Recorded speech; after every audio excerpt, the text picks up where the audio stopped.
Wow, happy Monday afternoon. Welcome to 580 Sports Talk. After a busy sports weekend, we are breaking it all down here on 580 AM, 104.9 FM, online at 580WIBW.com, and on the 580 Sports Talk YouTube channel as well. I'm Brendan Dworzinski. That's Dan Lucero. That is Spencer Dupuis. We are here with you from 2 until 5 today. We're off an hour early because the Kansas City Royals are on the East Coast. They are taking on the Baltimore Orioles today.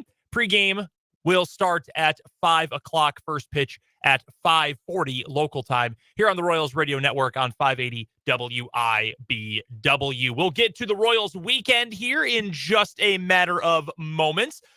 Really fun game yesterday if you're the Kansas City Royals. And one thing in particular, that even with a 1-2 record, if you can't get excited about this as a Royals fan, even through just one start for 3 different pitchers, I'm not sure if anything's going to get you excited, because that was the best weekend of pitching the Royals have had since I've been alive. I'm hard-pressed to remember one that good from last year, that's for sure. Yeah, no kidding about that. So we'll get to the Royals from the weekend against the Twins coming up here in just a moment. Really busy first hour. We're really going to run the gamut of things. We'll get you the latest on the Rashee Rice situation. I'm sure you've heard by now. Rashee Rice allegedly was involved in a car accident in Dallas that pertained to racing on a highway.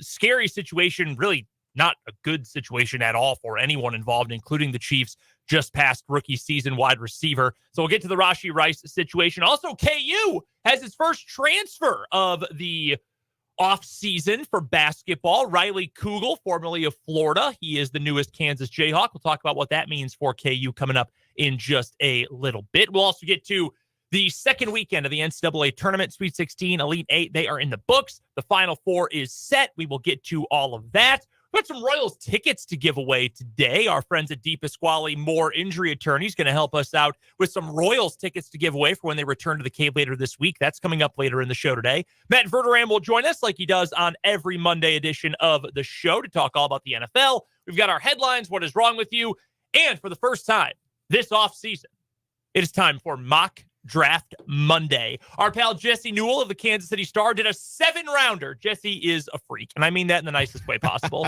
Jesse is a good friend of ours. He does an incredible job covering the Chiefs, just like he did KU for many years. He put together a 7-round mock draft. He is a wild boy. I like one of the last picks for this. I know, he's got a Marshall guy in there. Yeah. Another Marshall connection there. We're going to talk to Jesse on the show tomorrow. He's going to join us in the 3 o'clock hour tomorrow. But we're going to go through his mock draft and some other ones coming up later on today as well.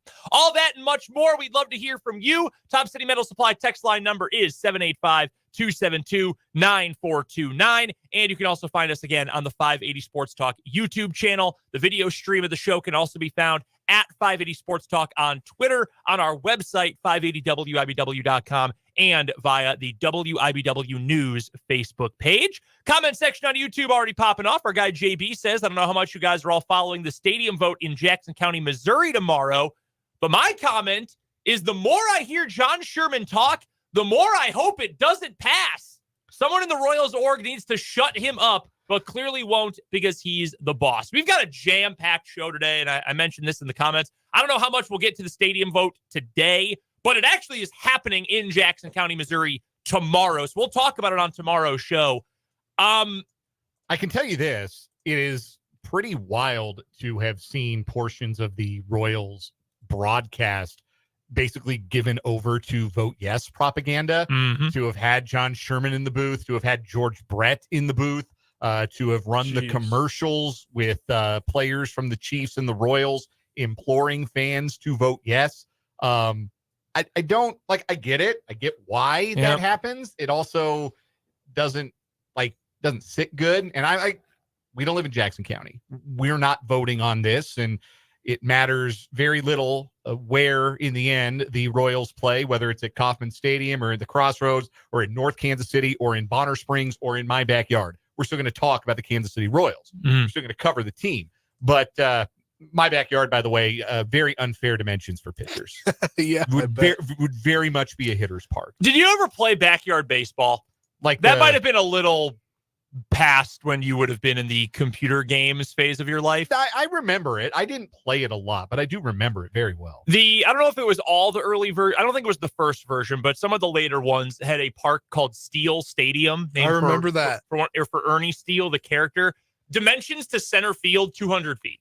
And it was awesome. That was always my home park. It had a pool in left field, so you could splash home runs. And then to dead center, you just needed a pop-up, and you could get a home run there. That's what playing in the backyard, I think, would be like. Yes, that's Lucero Stadium. Very, very cozy dimensions for hitters. But no matter, like, it doesn't matter in that sense to us, but there's a financial reality of it, a business reality of it that matters very much. There's a hometown pride element of it, which is why typically these things do pass, because the alternative is, okay, yeah, we're giving a bunch of money to a rich person, but at least we get to root for our guys when they play in our city. Yeah. Like that's the impetus that a lot of people have, I think, to vote yes on this. Yeah. Not that a stadium is going to materially impact their life for the good or for the bad. In fact, you could argue that there are some would be more impacted negatively than positively.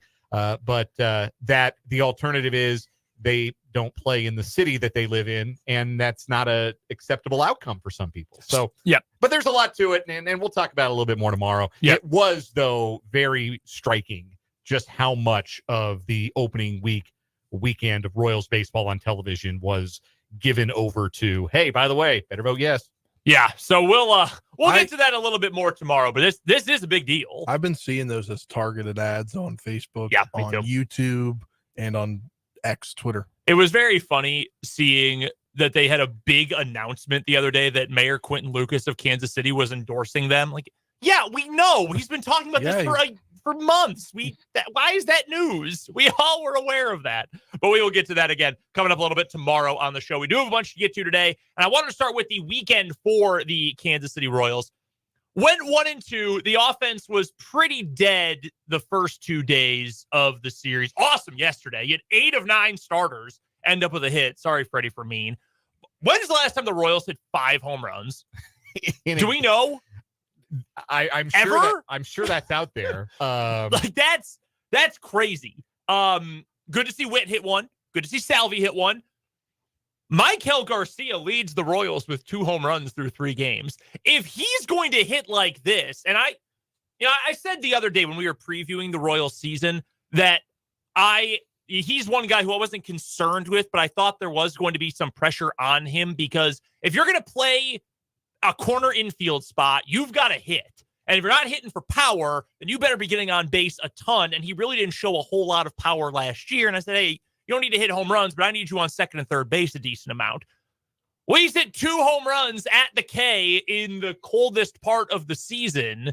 And I don't know that he's going to hit, what would that be, 104 home runs or whatever it would be. On pace for? Yeah, I don't need him to do that.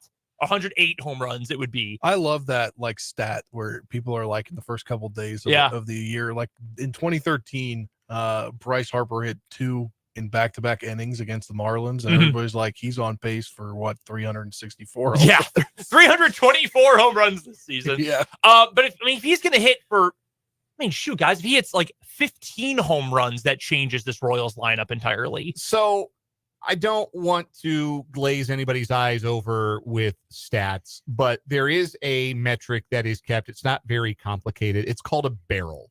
And a barrel is essentially, you kind of know it when you see it, but it's a classification assigned to a batted ball type whose comparable exit velocities and launch angle lead to a minimum 500 batting average and 1.500 slugging percentage. So basically, you hit the ball on the screws and you elevate it. That's a barrel. Okay. You know them generally when you see them. Maikel Garcia last year in a full season, 360 batted balls, 14 times he had what you would call a barrel. This year, 8 batted balls for Maikel Garcia, 3 barrels. Wow. That's encouraging. Yeah. That because what we talked about it coming into the season, that his quality of contact, exit velocity wise, generally pretty good. it's not that he's a banjo up there and he's just hitting a bunch of 85 to 90 mile an hour.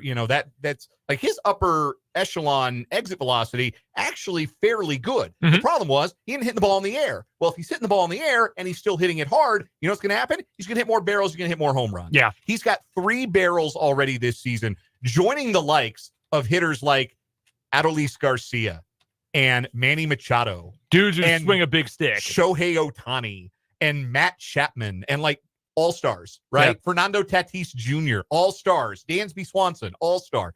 Like the only guys with more barrels so far this year through 3 or 4 games, Mookie Betts, Michael Conforto, Lourdes Gurriel Jr., and him and Christian Walker, they don't count. They got to face Rockies pitching. Jake Cronenworth and Bobby Witt Jr. So hitting the ball hard and hitting the ball in the air, good. That's all you need to know, right? And the problem for Maikel Garcia wasn't that he couldn't hit the ball hard. It was that he wasn't hitting the ball in the air. Opening weekend, hitting the ball in the air, good results. If that carries forward, that's very exciting. That's awesome. That was great to see. Very happy to see that. That's not even the biggest takeaway for me from Easter weekend, though. There were 2 runs allowed by Royals starting pitchers all weekend. 2. And they were Cole Reagan's as part of a 6-inning, 9-strikeout performance in the opener, in which he was outdueled by a fellow AL Cy Young pitcher candidate in Pablo Lopez. Those are the only 2 runs the Royals starters gave up all weekend. Seth Lugo was really good on Saturday. Brady Singer was, according to, I think this was Fangraphs, or maybe it was even Baseball Reference, the best pitcher yesterday in all of Major League Baseball. No one had a better start than Brady Singer. All weekend has the highest game score so far of any starting pitcher. Incredible. In the league. And he induced 18 swings and misses yesterday, which is a career best for him. And as I watched the game, it wasn't like we have always talked about Brady Singer. Oh, he got to add that third pitch. He's got to have that changeup. He threw like 4 or 5 changeups yesterday. The difference I thought for Singer was that it looked like he was disguising the slider better, that if the slider wasn't biting hard, it at least looked like a fastball coming out of his hand a little better. And that's how you're able to get some locked knees on a called third strike or a swing and a miss on a slider. It doesn't look like it's doing anything up in the zone, but it almost acts like a changeup. Effectively, that's the result is you've got the spin, but it's the off speed that has hitters out in front of it. To get that kind of swing and miss, to get 10 strikeouts, even if one of them ccame on a pitch clock violation. So really it was 9 strikeouts in 7 innings, but you're picking nits. That was outstanding. That was as good as Brady Singer has been in 2 years. It was very rare that he was that good last year after pitching at that level at times throughout 2022. And for a team that made it very clear with how they did business in the offseason that the desire was to improve the pitching rotation 1 through 5, where last year you had Zach Greinke, God love him, and Jordan Lyles and Daniel Lynch and a bunch of other dudes, and Brady Singer was part of this too. Yep. Non-competitive starts. So many starts where you're 5 and fly, you're giving up 3, 4, 5 runs. You're not giving your offense a chance. This is the blueprint, starting pitching wise, for the Royals. Is they have guys that get you into the 6th inning, that shorten the number of bullpen innings you need. And it was not a great weekend for the bullpen. Will Smith in particular looked like not a 9th inning answer. Nope. On Saturday. If it's just 91 with a curveball, I'm not trusting a lot of leads or late and close situations to Will Smith moving forward. That was not a great 2024 first outing for him. But this is the blueprint for the starting pitching. This is what it has to look like if the Royals are going to be successful, if the Royals are going to take a big step forward in the standings. The starting pitching needs to be good, and they weren't just good, they were great this weekend. I guess a pretty good Twins lineup. Yeah. Singer gave me like reminiscing vibes to like Max Scherzer. Interesting. Striking out 10 guys, just the grit. It's got going the powerful through there. stuff. Like, I don't know, just like looking at that score and seeing a little highlights on social media, like that reminded me of that's like a Max Scherzer opening day game. Like Singer's yesterday stuff made it seem like he could be their number one. And that's always been the thing, though, and we've been over this so many times, is that he's always had the ability to be a top flight starter, but it's the fact that he has a limited pitch rotation, and which has been the biggest issue. Now, if anything is the most encouraging beyond the numbers themselves, Brady Singer usually stinks to start the year. Like, when he's had his best seasons, he's normally been, better after the All-Star break, right? If he's going to be good early in the year this year, that's a positive step forward for this team. So that's the big takeaway for me in all of this. And Christopher jokes on YouTube, maybe the starters can keep up a 0.95 ERA for the year. I don't think that's going to happen, but especially in this series coming up, right, against the Baltimore team that can put up a lot of runs. Already mashing. Yeah, and they've already hit well. You got a couple other really tough series. Got the Astros coming up later this month as well. Doubt that's going to be that good. But if you can show this kind of consistency, anything like this kind of consistency, that's going to be huge for this team. We have had this discussion. Really, it's just agreeing back and forth over the years that I hate what starting pitching has become in Major League Baseball, where it's essentially just leave them in as short as possible and get to the bullpen. I hate that style of baseball. I detest it. It is my most back in my day take I think I have about baseball. I would love a rule that made starters have to go 7 innings unless they're hurt. Like, I wish we could implement that. Obviously, it's not realistic. But that is something that if you've got guys who are consistently going even 6 innings for you and are good like this, your odds of winning close to 81 games go way up. Because even if you don't have a great offense, and I think the Royals are somewhere in between 11 runs in a game and 1 run per game from the first couple. They're somewhere in the middle there. Even if your offense isn't great, even if you don't have a great bullpen, you know what you do? You have at least 6 innings every single game where, yeah, we're right in this. There's no reason we cannot win this game after what Brady Singer or Seth Lugo or Michael Wacha or hopefully Alec Marsh or certainly Cole Reagans gave us. That is the spot you want to be in, and it's something the Royals have not had, frankly, since they were winning the World Series.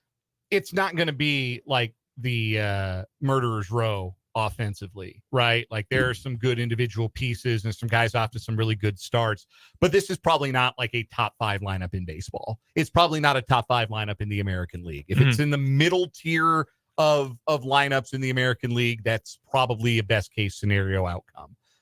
So you better be good at run prevention, and run prevention obviously starts with good starting pitching, starts with good defense. And the Royals, I thought, were really good other than that 9th inning on Thursday. I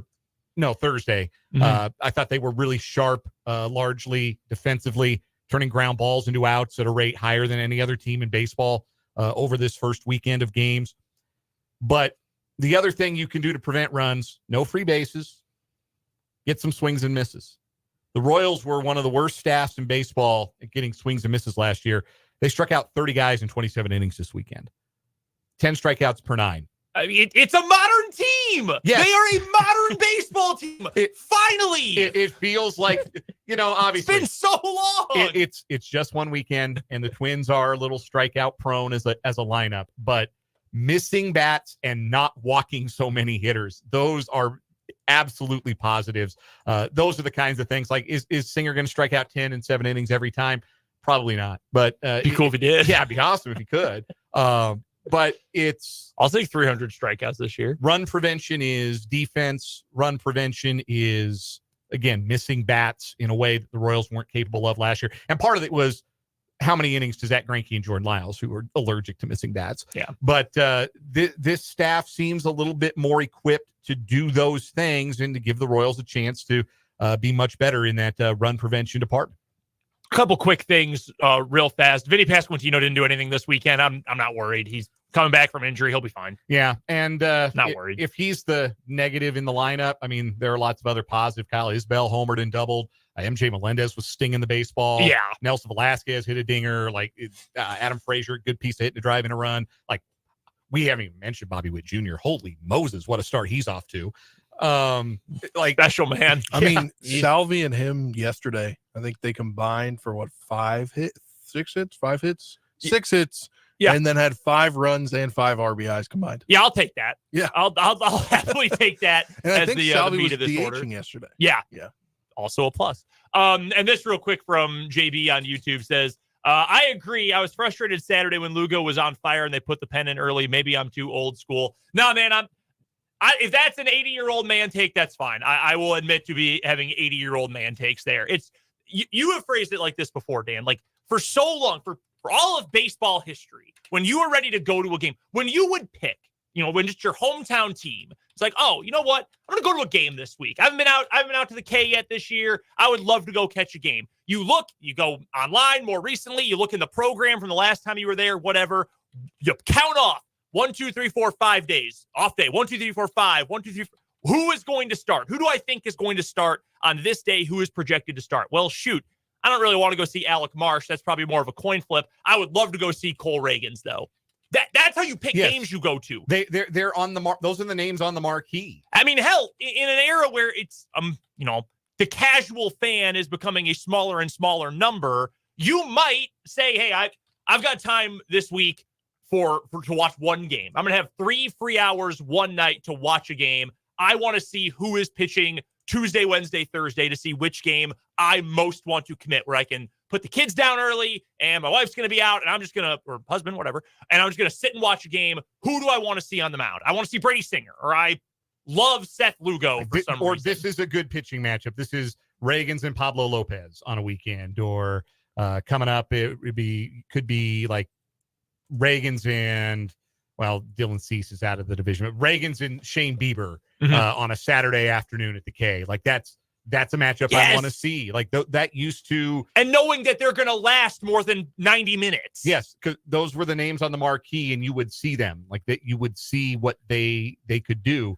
You knew they were going to take the ball that day. Where you could show up at the ballpark and not necessarily know, oh, I'm going to see. You feel pretty good about seeing Bobby Witt Jr. But what if it's a Sunday and it's a scheduled day off? Or, what if he dropped a Gatorade on his big toe and has to sit out a game? Like the starting pitchers are the draw, or have been a draw.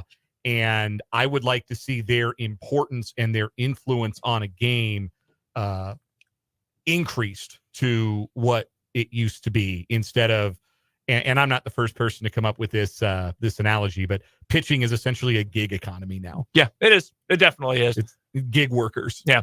And I get it. Like it's the efficient thing when you can have a starter go 5, when you have Blake Snell, and then you've got 4 dudes behind him who can all throw 100 with movement. I mean, I get it. It's not as interesting to me personally. We'll talk plenty of Royals coming up throughout the day. From Christopher on YouTube. How about a bad pun for today? Singer sewed up the Twins lineup. He sure did. I did. We'll talk some more baseball a little bit later. We've got some Royals tickets to give away, courtesy of our friends at D. Pasquale Moore Injury Lawyers. That's coming up later in the show, so be listening for that. We'll also talk a little bit about KU basketball's new transfer later this hour. But first, the latest on the Rashee Rice situation. That's up next on 580 Sports Talk.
We're just getting going on this Monday edition of 580 Sports Talk. Thanks for hanging out with us today, whether it's on 580 AM, 104.9 FM, online at 580WIBW.com, or on 580 Sports Talk on YouTube.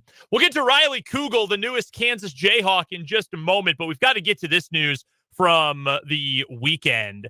Rashee Rice, the starting number 1 wide receiver for the Kansas City Chiefs, is reportedly being sought out by Dallas police following a crash involving 2 luxury cars, a Lamborghini and a Corvette, which led to a multiple car accident in Dallas Saturday afternoon.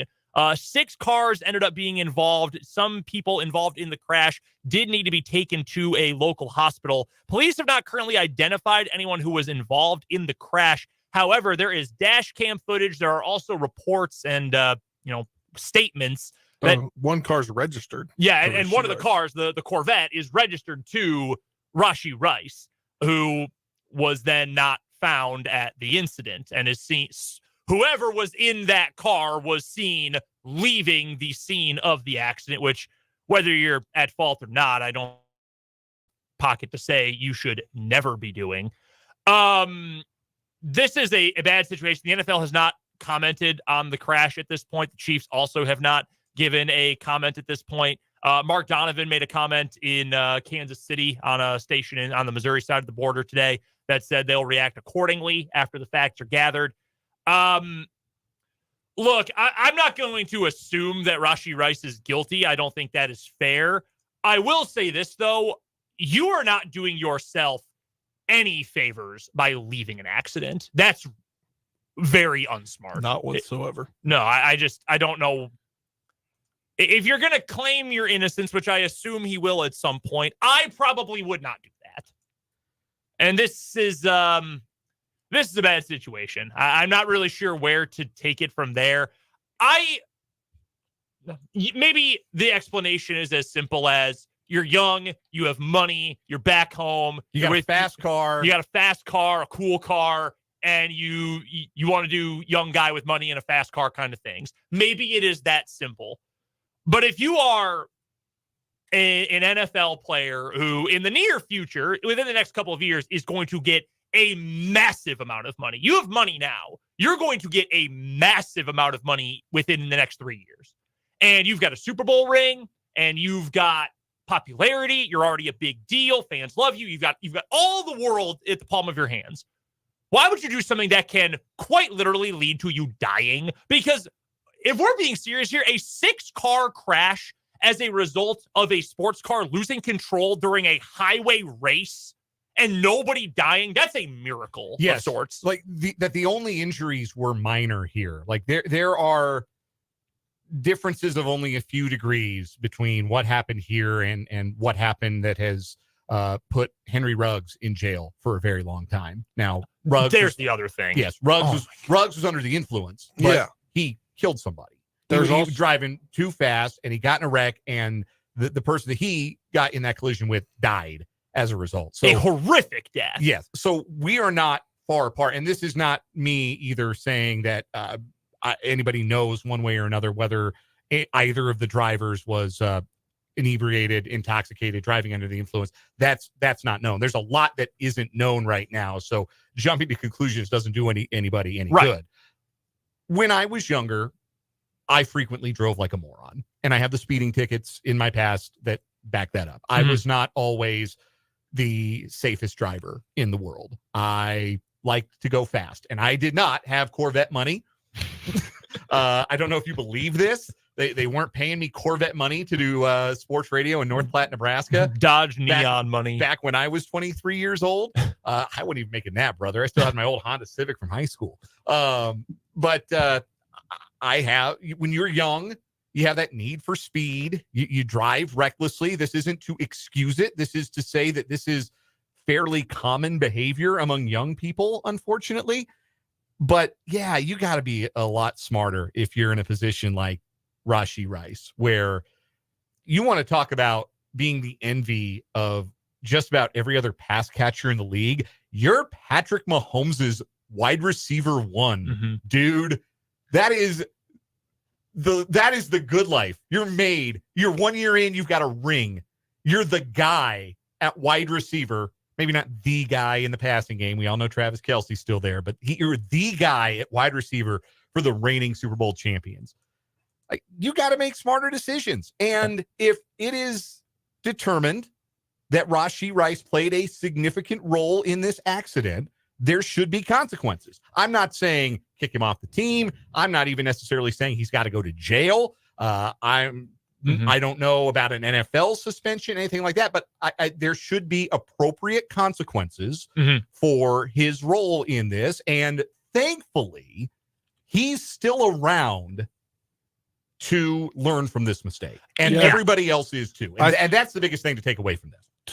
Something I read from Dallas Morning News is that there were apparently eyewitnesses said people were taking bags of guns out of the car, bags with guns in them out of the car, one of the cars. Yeah, and that's not a good look. If that is, again, there are so many details that we do not know at this case, and the police investigation will get us there. I mean, if that is part of it, that's horrible, obviously. But here, the gambling thing, right, across sports, college, pro now, we hear all the time, you are told, do not gamble, do not gamble, do not gamble. You've got signs in NFL locker rooms. All baseball players know you can't gamble on anything. NBA players, you can't gamble on anything. That is so in your face all the time. If I was an owner or a GM or a coach or anyone, I'm taking all my young players, my rookies, second-year guys, I'm taking every player like under the age of 28.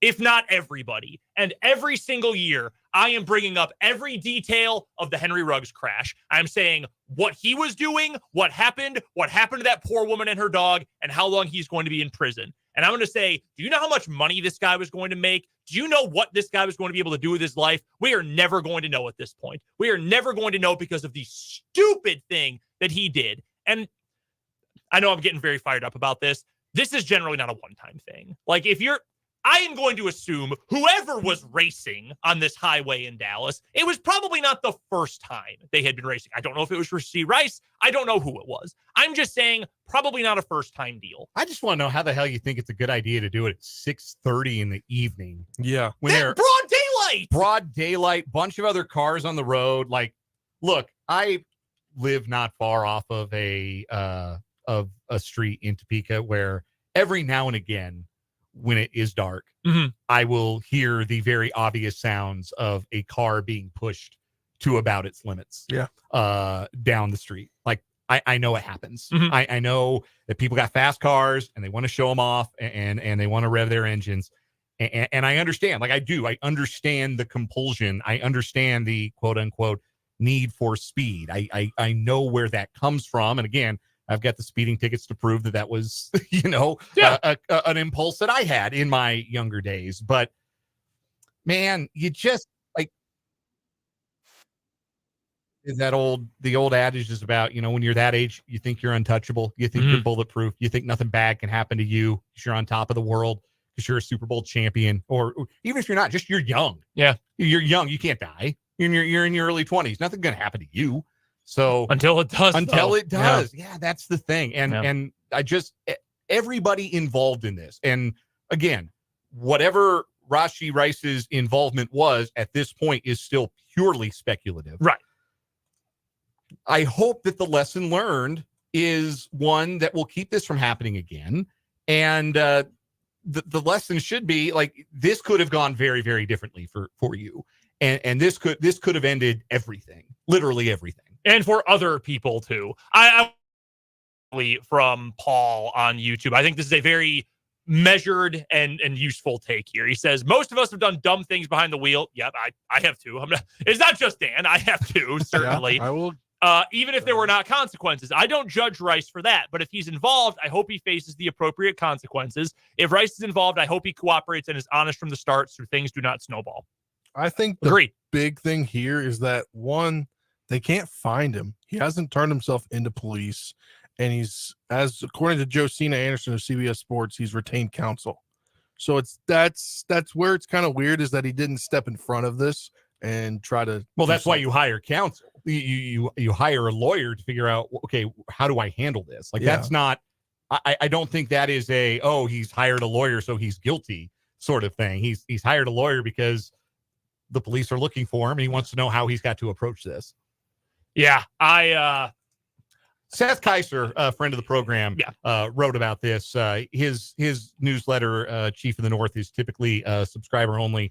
But if you follow him on Twitter, Seth Kaiser on Twitter, you can read his piece. And he's got a legal background. I think he's a lawyer. He's a lawyer. Yeah. Like not just a legal background. It's what he does, his day job. He does the video version of his podcast from his office, I believe. Yeah. So he wrote much more eloquently than I am able to about what the situation really is and why in this situation you would retain counsel. So if anyone is curious about exploring that further. We owe you a timeout. When we come back on the other side of this break, the Kansas Jayhawks have a new teammate. Riley Kugel, formerly of the Florida Gators, 4-star prospect. We'll talk about him and what he means for KU coming up on 580 Sports Talk.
Bill Self and the Kansas Jayhawks have been busy in the transfer portal. They've already got a commitment.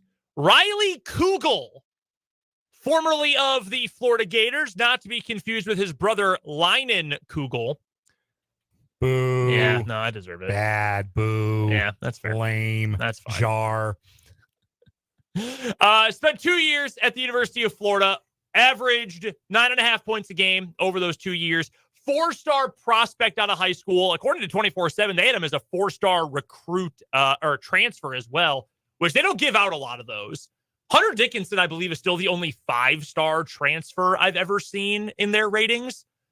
Most everyone's a 3. That's kind of how it works. Every transfer is a 3. But this is an athlete. That is his best asset. He is hyper athletic. He's 6'5". He's long. He can get his own shot, which is something that I think it's fair to say no one for KU could really do. I guess Kevin McCullough a little bit this year, but also some of his were just, I have to put this up, so whether it's open or not, I'm going to take it. That was kind of his offensive game. Kugel is the guy who can actually create his own shot. KU has not had a creator in a couple of years. That is a positive thing. He's bouncy. He's long. Side is there because of the athleticism. The biggest knock immediately when this commitment was announced yesterday was his 3-point shooting. As a freshman, he shot 37.6%. You can I'll take that. That's great. Last year, he shot 31% from 3. That's a 6+ percentage point decrease. And you might say, hey, that's concerning. This is crazy, though. Against SEC opponents, he shot almost 40%, 39.6% against the SEC. He was shooting under 25% from three in the non-conference, which is... Could just be sample size, water finding its level. Yeah. In a positive way, like positive regression in the SEC. He also took fewer per game in SEC play. Maybe he's the kind of guy who you want taking like 3 to 4 a game as opposed to 6 or 7 a game. Maybe he's that kind of player. At first, when this was first kind of rumored that this was going to happen, I thought, okay. I mean, it's a body. It's an athlete. That's fine. The more I look into it, though, the more I like this move. I think whatever you want him to be, whether he's a small 3 or you want him to just be your starting 2, and there will be other portal ads as well for Kansas, you had to get guys who can go get their own shot. And I said this to you guys the other day.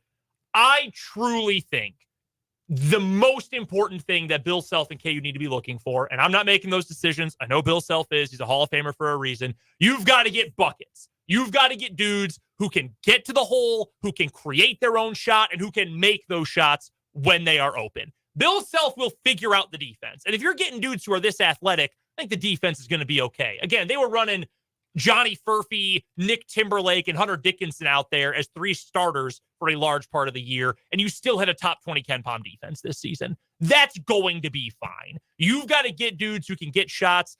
Maybe not a great decision maker is what I have read, that there's some pass the ball dude moments with Riley Kugel.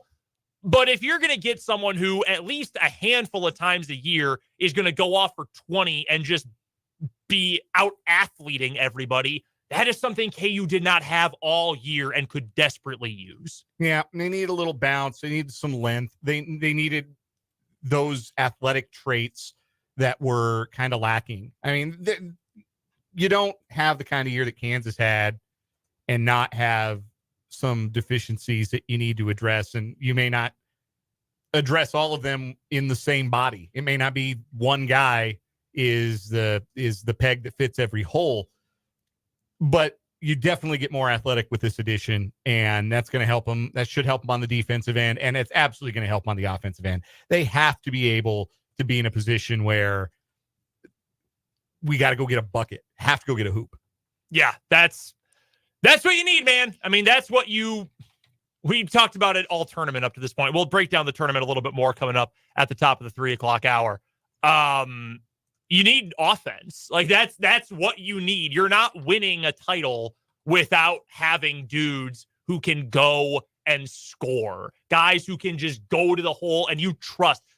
Who did you trust offensively end of the season for KU? Who did you genuinely say, we need a bucket where there's 20 seconds left, we're down by 2, someone go make something happen? Who did you trust? Nobody. No one. No. And Furphy is the best offensive guard you had, but he was terrible at the end of the year. And I want Johnny Furphy back. I think he's going to be a really good player if he comes back another year, but he was really bad at the end of the year. Hunter Dickinson's not that kind of creator.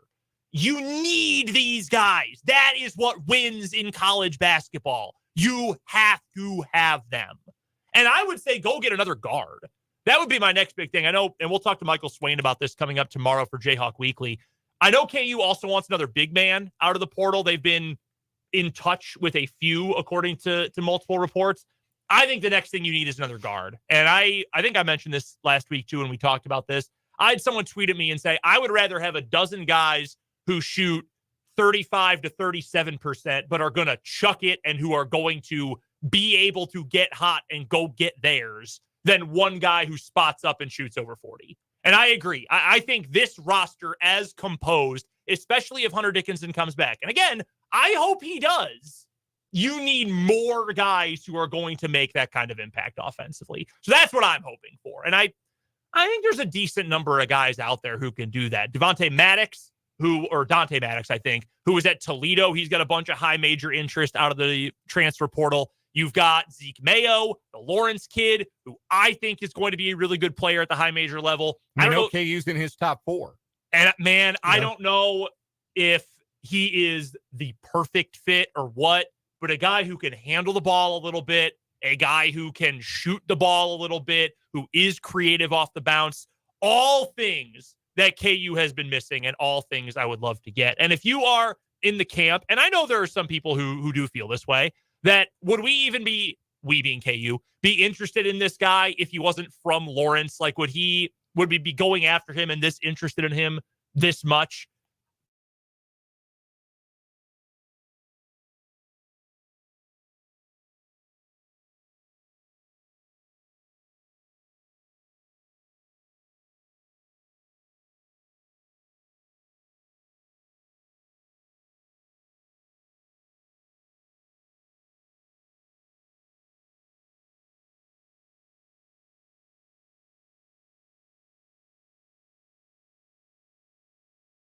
That is what I want. That's what you need. Look at the Final Four. Alabama. Do they have at least one difference maker? Mark Sears, yeah. Mark Sears, absolutely. And what's the kid from Chapel Hill? Oh my God, what is his name? Is that Pringle? No, the other one. Yeah. Witherspoon? No, what's his name?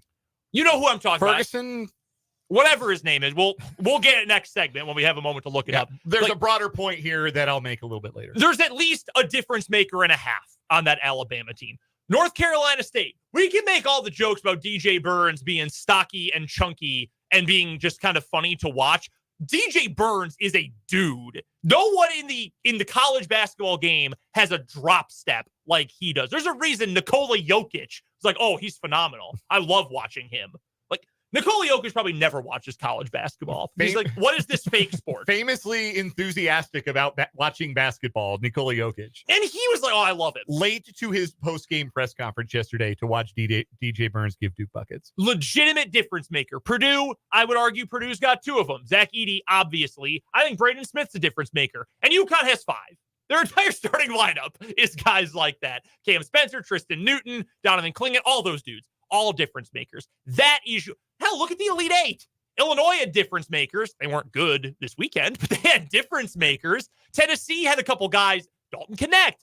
Zakai Ziegler, I would put in that category. You need more of those guys. KU was lacking in that department, so you add shot makers, creators. That is a positive thing.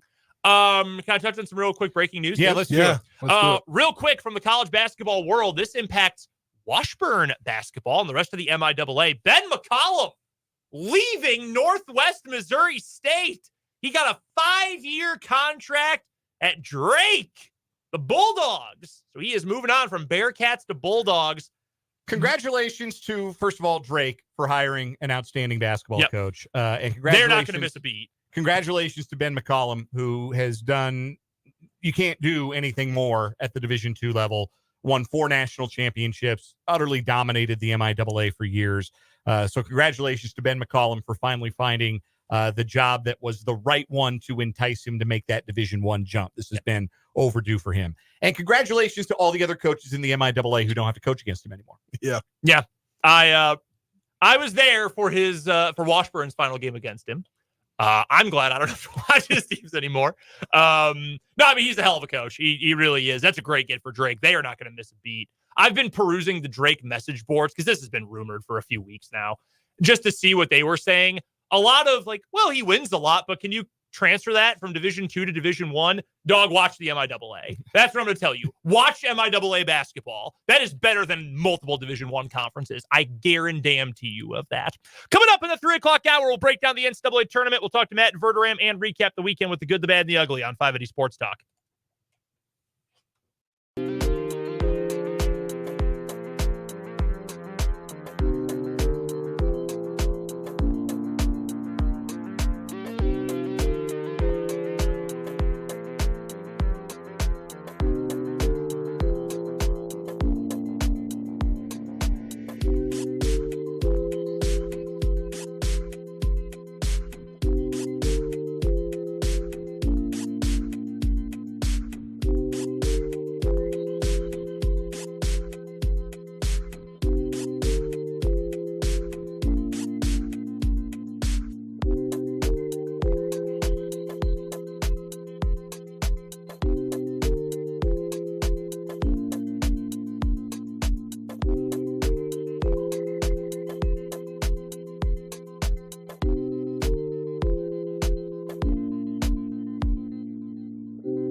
final 3 o'clock hour of 580 Sports Talk. Just getting started. I'm Brendan Dworzinski. That's Dan Lucero. That is Spencer Dupuis. We're here with you until 5 o'clock today. We're off early because the Royals are on the East Coast. In Baltimore. What's your favorite thing about Baltimore? He might have a better answer than me. How much time do you spend in Baltimore back home? Not a whole lot. I will say I have spent like since 2019, 21 into 22, 3 New Year's Eves. Okay. Spent New Year's in Baltimore. All right. In the Fed Hill district. Is it a fun place to celebrate? Yes, the Fed Hill district is like, besides the ballpark and the M&T Bank Stadium district, it's like the other safe place in Baltimore. All right. But if you ever go to Baltimore to see a game at Camden Yards, Pickles Pub, that's the place to go. Pickles Pub. All right. That's one park I would like to go to. I've never wanted to necessarily be the I need to see all 30 ballparks guy, but there's a few. Like, I've always wanted to go to Angel Stadium. I've heard that one's really nice. I've always wanted to go to Camden Yards. I feel like Fenway and Yankee Stadium, even though it's new Yankee Stadium, you'd go just to say you've been. My favorite things about Baltimore are Ed Reed and The Wire. That's fair. Yeah. That's entirely fair. And, I like crab cakes. I've never been to Baltimore and had Baltimore, like, authentic crab cakes, but I like crab cakes. I am certain I would enjoy eating some seafood in Baltimore. Old Bay. Old Bay, answer. yes. I love Old Bay. My wife and I, when we were on vacation this past summer, we were in a little store and we found a ceramic plate that just had the Old Bay logo on it, and we bought it, and it's now on display in our house. Love Old Bay. You put that Old on Bay everything. on fries. Oh, that sounds good. Yeah, this place back where I used to live, Martinsburg, they used to put that on their cheese fries. Ooh, I bet that's awesome. I'm gonna have to tell my wife about that, because she found she's tried a couple different recipes for making fries in the air fryer. They turn out pretty well. I'm gonna have to suggest Old Bay on those next time. That sounds really good. Yeah. So Royals versus Orioles series starts coming up today. We'll have some Royals tickets for later in the week to give away a little bit later on, but not that long from now. So I would be listening here, within the next 20 minutes or so. Also this hour, we'll recap the weekend with the good, the bad, and the ugly. We'll talk some NCAA tournament, and Matt Verderame is going to join us for our weekly look around the NFL. Dan, would you like to mention to anyone the baseball game we currently have on in the studio? No need. Our favorite teams are playing each other. Well, I don't know that they're Dan's favorite team anymore, to be honest with you. No, they are. Is it like me with the Bulls, where like you don't actually like them, but they're still your favorite team? Yes. Yeah, that's I feel very much the same way. Cubs Rockies going on a gross day at Wrigley Field. It is the first 580 Sports Talk Bowl of the regular season. We'll have more of those. Well, I guess not more of them. Just they'll be different. Yeah, I would commit some felonies to get a hot dog at Wrigley Field right now. Oh my God, that sounds so good. I go for a hot dog from anywhere. I go get a Coney at Sonic. I go get a dog at Sam's Club right now. Yo, those low-key slap.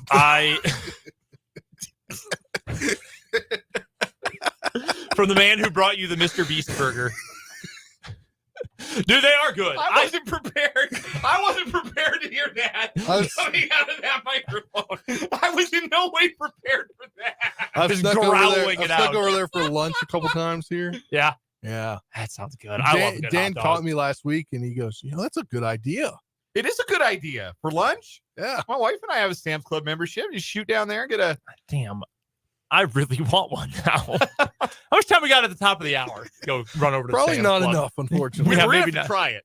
Yeah. Yes. The most dispensable member of the crew, me. I will try it someday. All right. Let's see how quickly we can get there and back. We'll still take your text on the Top City Metal Supply text line. 785-272-9429 is the text line number. From construction sites to renovations, from the farm to the garage, Top City Metal Supply understands the value of precision and cost efficiency. No more wasted materials, no more wasted money, just metal cut to the exact size you need. That's Top City Metal Supply, located on South Topeka Boulevard. You can also find us on the 580 Sports Talk YouTube channel as well. So go to youtube.com, search 580 Sports Talk. Subscribe to our channel while you're there if you have not already. The Final Four is set, and at this point, if UConn doesn't win it all, that is a historic disappointment for that program. They put up a 30-0 run on Illinois. And it's not like Illinois wasn't even getting it over half court, like a 6A state power versus a 1A team that only has 6 players or something, and they just can't get it over half court. Nah, man, they got looks. They could not hit any of them. UConn's defense was great. I think Brad Underwood's a good coach. Would you say Brad Underwood is a good basketball coach? Yeah. I would. A pretty good coach? Yeah. I'm going to offer a tip for Brad Underwood. Don't make your entire offense out of running into the 7-2 center. That's probably not going to work out for you very well. They just kept running over and over into Donovan Clingan, and I don't understand why that was the thought process in that game. UConn is a machine. Have you checked the odds, what they are to win the whole thing at this point? I have not. I should have just bet this on a ladder from the very beginning. Just every single round, bet them to win again. I would make so much money here. Your current odds to win the national championship, UConn is minus 185. That's crazy. Out of 4 teams left, that's it?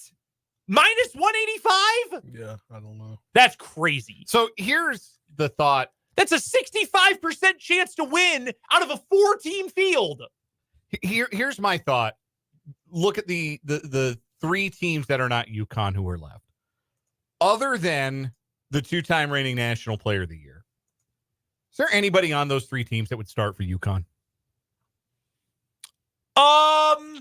I think you could make an argument for Sears. I don't know that Tristan you would. Newton? Well, yeah. I don't know. You can make an argument. Sure. You could argue for Sears. There's nobody on North Carolina State. It sounds like a hater thing to say that this is maybe the worst Final Four team in the modern history of the Final Four. I kind of feel like North Carolina State's the worst Final Four team in the history of the Final Four, which, look, nobody cares. The banner still says Final Four, and the banner could say a lot more than that if they can continue to win basketball games, which is all they've done for the last 3 weeks, and they deserve all the credit for having done that. But I have watched this North Carolina State team. I watched their game against Marquette. I watched their games against Duke, and the prevailing thought I have about them, other than all the warm and fuzzies that everybody else has over America's new favorite chubby baller, DJ Burns, is, man, their opponents are missing a lot of open threes. Mm-hmm. Are they worse? So I'm just going through the Final Four teams recently, because if you look at the history of 11 seeds recently, they're the worst among those teams. Like just since 2010, for example, your 11 seed Final Four teams, North Carolina State, UCLA in the COVID year, but that was actually a underseeded UCLA team. Probably. Yeah. They got hot at the right time. And they went to an Elite Eight the next year. Yeah. Loyola were they in the Valley at that time? Yeah, they were. Yeah.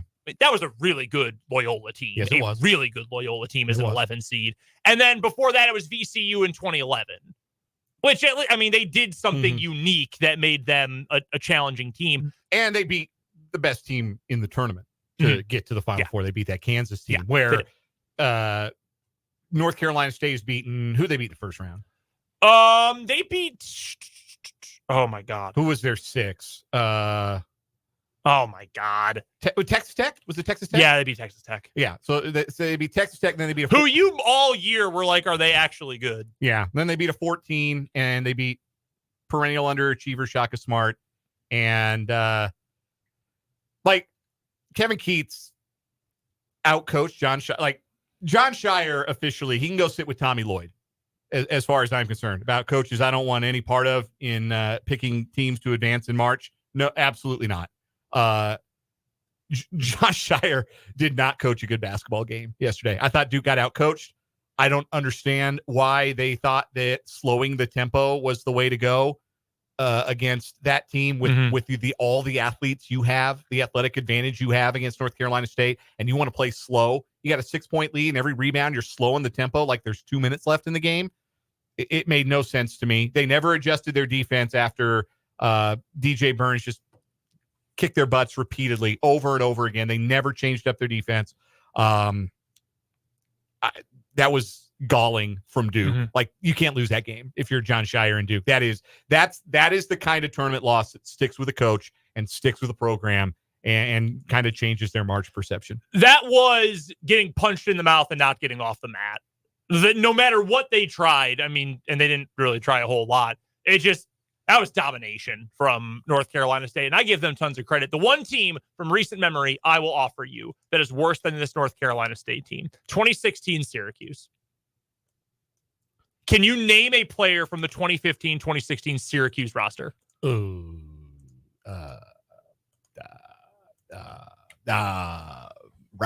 No. Was that guy that just got arrested on that roster? No. He was a little bit earlier. Brendan Paul. Diddy's drug mule. Yeah. That would have been the only guy I could have given.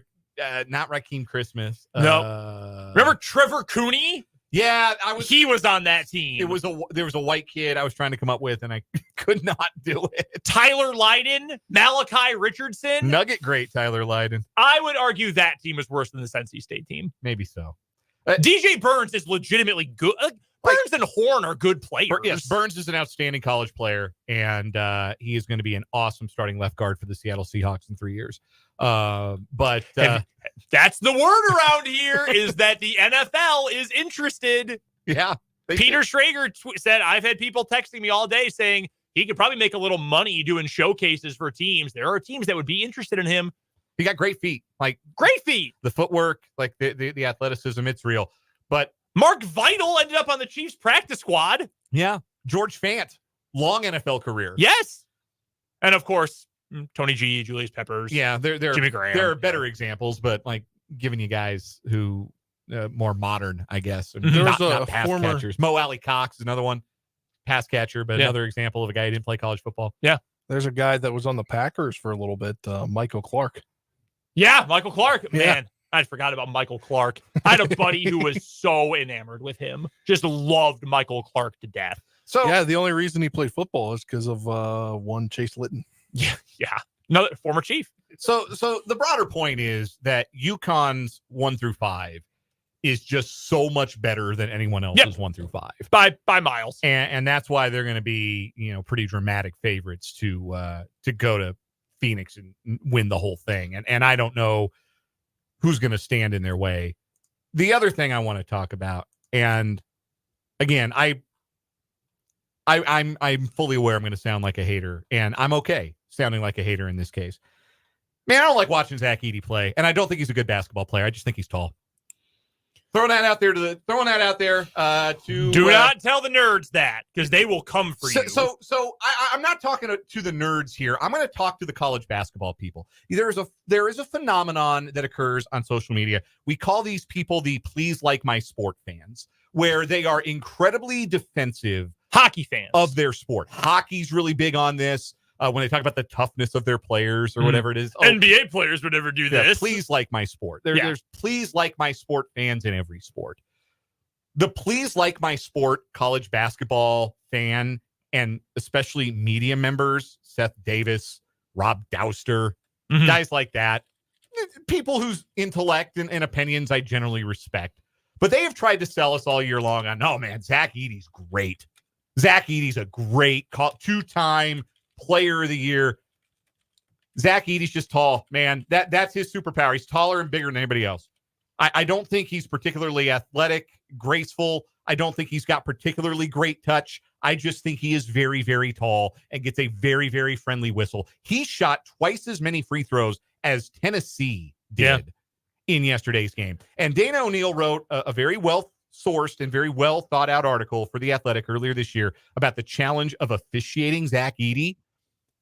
I don't think it's a challenge. I think you're afraid to impact the game by calling any fouls on that guy, because his impact on games, again, because he's big, is so outsized. You take him off the floor, what is Purdue?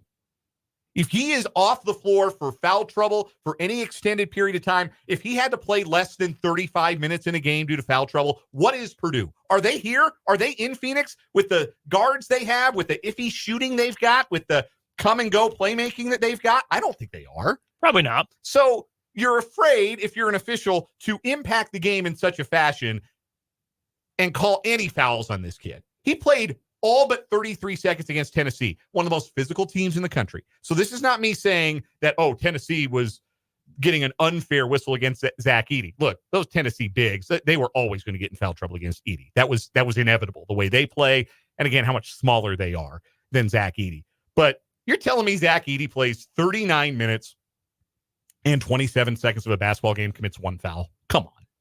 Be real with me. Be honest with me. You're telling me he committed one foul, one infraction in 39 minutes and 33 seconds when all he does is play in the post, when he just stands on the low block for 39 minutes and he commits one foul?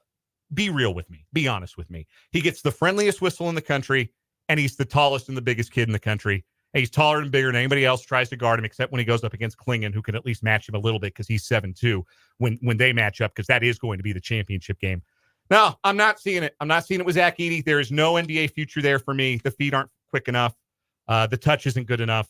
I just think he's big. I don't think he's actually good. I'm sorry. That sounds mean, and I mean it to be mean, I guess, because I'm just I was going to say, don't hesitate here. I'm not a fan. I don't like watching him play. I don't like watching Purdue play. That is not appealing to me, is throw it into the freak and watch him toss it up over everybody's head. That doesn't appeal to me as a basketball fan. So the college basketball, please, like my sport brigade, telling me that, no, Purdue's great. Oh, no, Zach Edey's great. That's not great to watch. If you're telling me you like watching that, you're lying to me. I will tell you this much. Over at FanDuel right now, they've got spreads for hypothetical matchups for the national championship game. Got Alabama, Purdue, North Carolina State, Alabama, Connecticut, Purdue, Connecticut, NC State. The biggest spread of the group is Connecticut minus 15.5 point favorite against NC State. Their hypothetical spread for Connecticut, Purdue is 5.5. I would bet mine and your mortgage on that line because to the point you just made, Zach Edey versus Donovan Klingon, if let's say hypothetically that's a wash. Let's say that Edey's going to get some of his, Klingon is going to get some of his.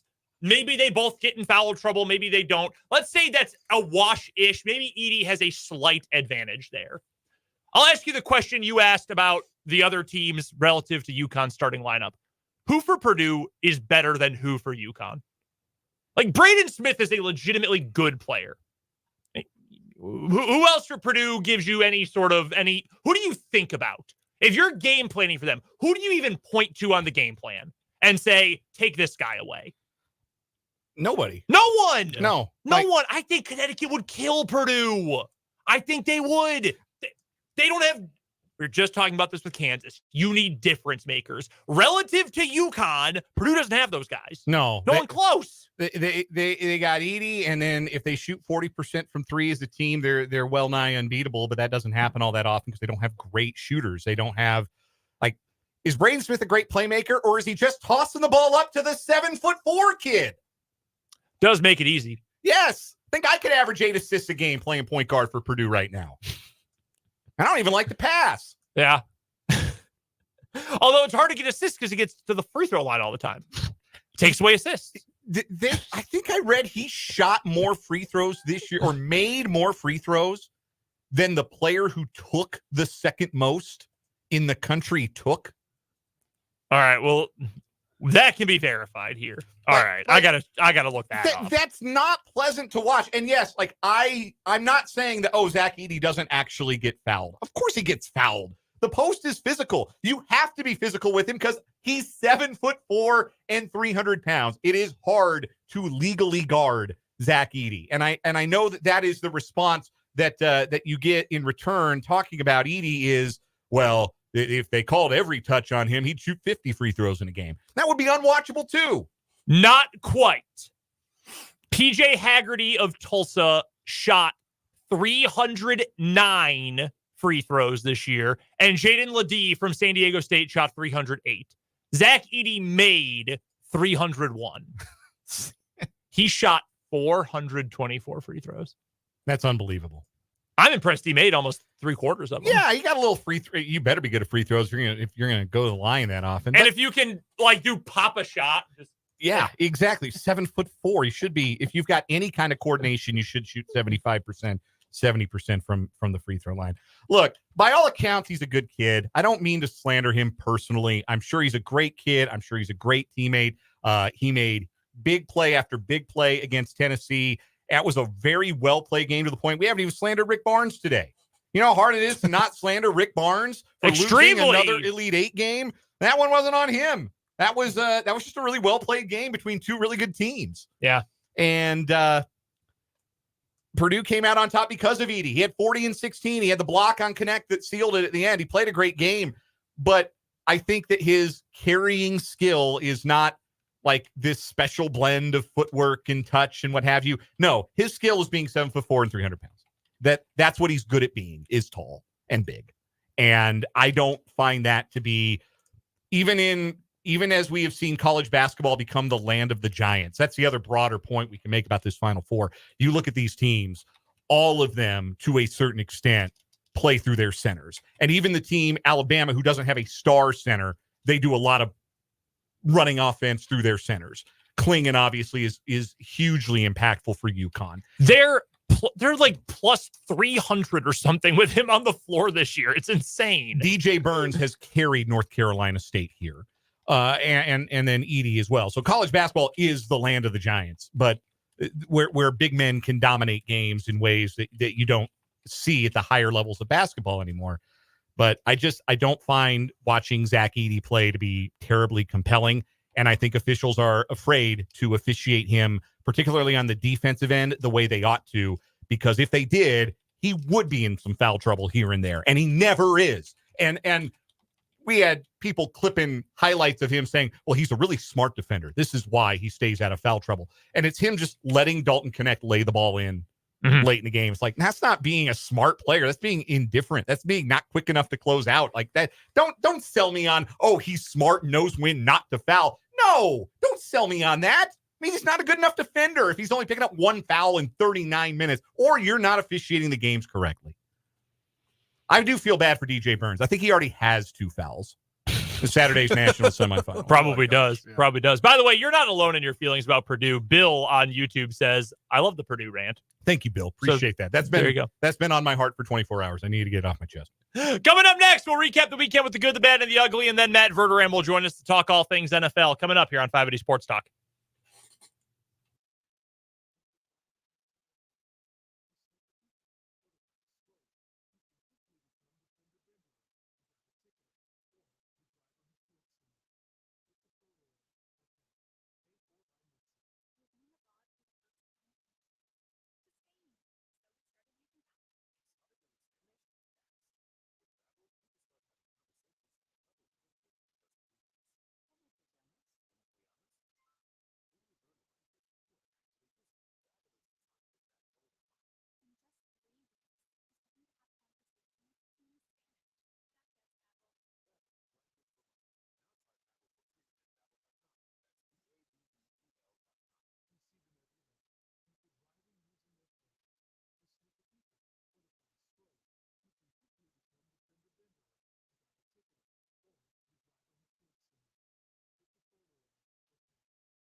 Let's get to a quick recap of the weekend in the good, the bad, and the ugly. My good, the bat and ball sports for Washburn this weekend. Washburn softball has now won 7 in a row.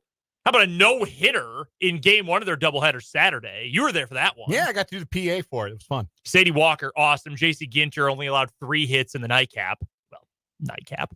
And on the boys' side, the men's side, baseball, Peyton McCarg leads the NCAA all of Division II with 17 home runs this year. He came to the plate 17 times in a 3-game series with Roger State. He made it on base in 16 of those appearances with 3 home runs.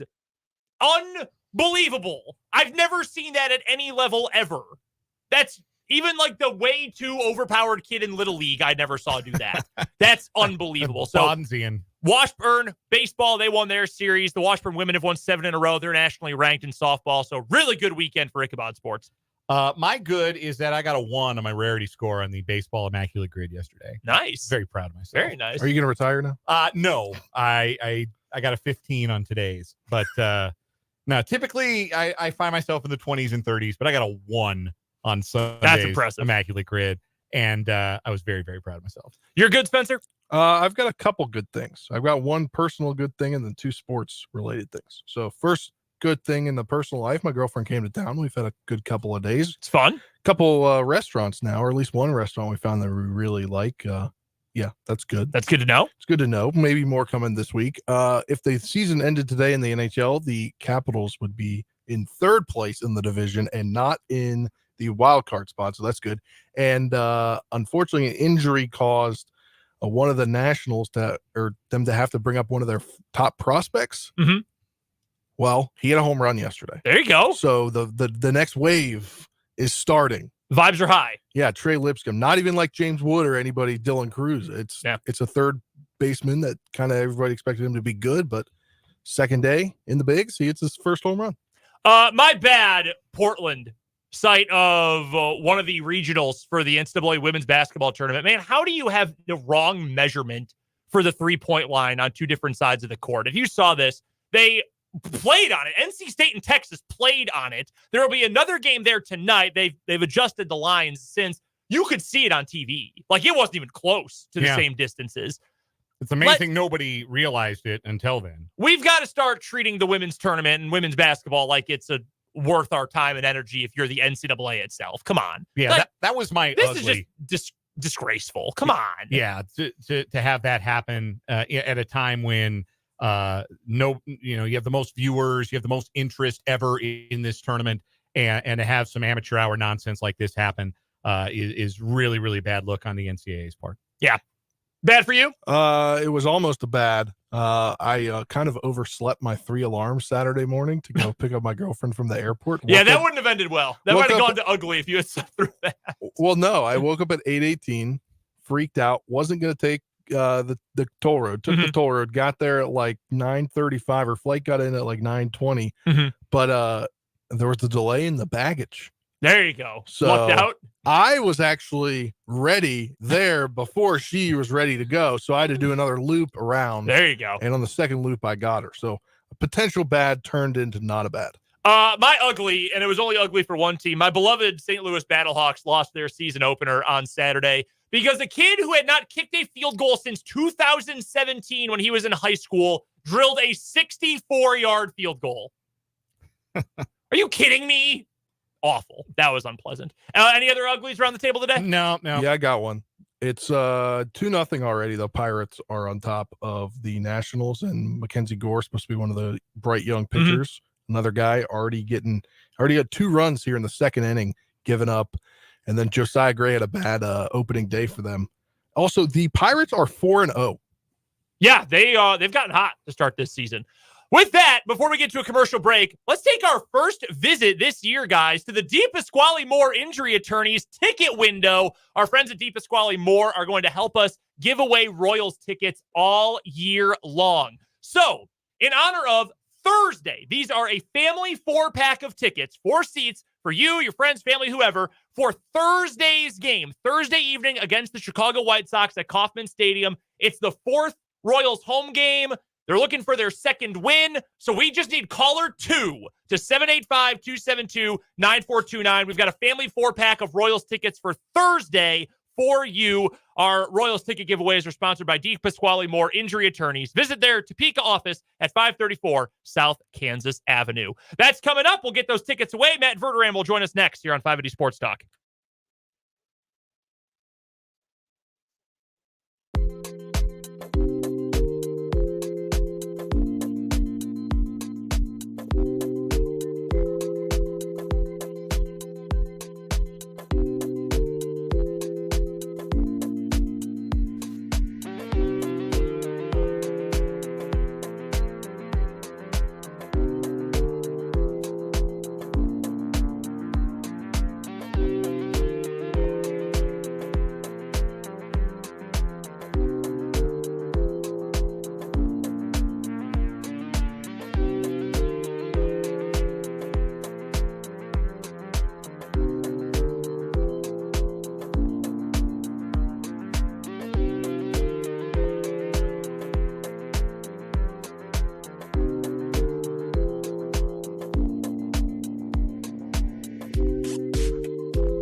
Joining us on the Fleming Place Wine and Spirits Hotline, as he does every Monday, is Matt Verderame, our NFL insider. You can find Matt on Twitter at Matt Verderame. Check out the Matt Verderame Show on Patreon. Support Matt as he churns out some great content, video content, podcast content. We welcome him to the program. Matt, how was your Easter weekend? It was good. I think I ate about 30,000 calories. So let's just say that the gym's going to be a regular place for this week. But other than that, time I have no regrets. It was good. How was yours? It was good. It was good. Got to spend some time with my wife's side of the family. They're local here, and ate plenty of good food, good breakfast food. Do an Easter ham, or what was the source of the calories? I ate everything. Everything. I ate, enough cookies and brownies to last me a lifetime. We're Italian and have plenty of lasagna on hand. Oh God, I mean that was the crux of it. And it's just all the sweet. I have two young kids, so there's candy and there's chocolate and what kind of father would I be if I didn't eat most of it? So, jelly beans, whatever was put in front of me was basically put into a feed bag and just handled. It was good. It was good. Again, no regrets, but now the work begins. Right. You got to rebuild a little bit. Let's get into the football. The Chiefs making headlines over the weekend. One of their stars for the wrong reasons, as Rashee Rice is being sought by police in connection with an automobile accident near Dallas. Has recently released a statement through his attorneys that says he'll be cooperating. What do you know about this incident that? And what do you think could possibly be the NFL's reaction to this? Like, what kind of, I guess the question is, what kind of trouble is Rashee Rice looking at from the league here? Yeah, look, what do I know? I know what everybody else knows. I reached out to a couple of Rashee Rice's representatives yesterday. I did not hear back. The Chiefs have not put out any kind of statement. I know Mark Donovan made a brief comment earlier today, but really a non-comment comment. Look, I think, we're going to have to let this thing play out here. I mean, there's just a lot of unanswered questions. Is Rashee Rice confirmed to have been at the scene where there was obviously what appears to be a road race that ended in a 6-car accident? Thankfully, nobody got seriously hurt or killed. I think that if Rice was involved in any capacity, I would imagine he will be suspended by the league. Now, is it more in terms of games suspended if he's driving? If he was driving, probably. Either way, though, look, if he was in one of those cars, he fled the scene. I mean, I don't know if you're the NFL how you could square if that's the case and you don't suspend him at all. Now, based on what we know at this second, which is not a ton, I would suggest that he probably gets suspended somewhere between 2 and 6 games. Obviously 4 is the middle of that. If I had to throw a dart at the board with the NFL and suspensions, I feel like that's what you're always doing. That's where I would throw it. But there's just a lot of unanswered questions. Was he driving? What are the charges, if any, that he faces? Was he even there? I know we've seen video, we've seen photos. They're kind of grainy. I mean, I think that all of that lends itself to a lot of questions, and we don't have a ton of answers yet. Matt Verderame is our guest. He covers the NFL for Sports Illustrated at SI.com. You can also find him on the Matt Verderame Show on Patreon and that football show over at the KC Sports Network as well. Follow Matt on Twitter at Matt Verderame, and he joins us via the Fleming Place Wine and Spirits hotline. Does this feel, Matt, this Rashee Rice situation, and we're talking hypotheticals here, which I know is a dangerous game, but if he is somehow involved here, does that suddenly make the need for multiple wide receivers bigger come draft time? No, I don't think so. Based on what we know right now, I don't think this is going to change the way the Chiefs pursue their draft. Because let's even say, and again, to your point about hypotheticals being dangerous, like they are, but let's just live in a world for a minute where he's suspended 4 or 6 games, something like that. From a football perspective, the Chiefs are going to sit there and say, we can survive that. We have Hollywood Brown, we have Kelsey, we have Pacheco, we have whoever we draft. Like, they will look at that and say, we'll figure it out. For 4 to 6 weeks, just like if he has a high ankle sprain. Like, we'll make it work. I don't think all of a sudden they're going to radically go, okay, we've got to alter everything now, and we've got to draft the receiver in the first round, no matter what. Like, they may do that anyway. They may just decide that that's the way the board falls, come 4 weeks from now. But I don't anticipate them seeing this situation and saying, now we've got to alter everything. If Rice were definitely involved, and God forbid somebody had been seriously hurt or really, really got killed, then I think we're having a totally different conversation. But based on what we know right now, I don't think if they're going to alter their entire plan here over the next month.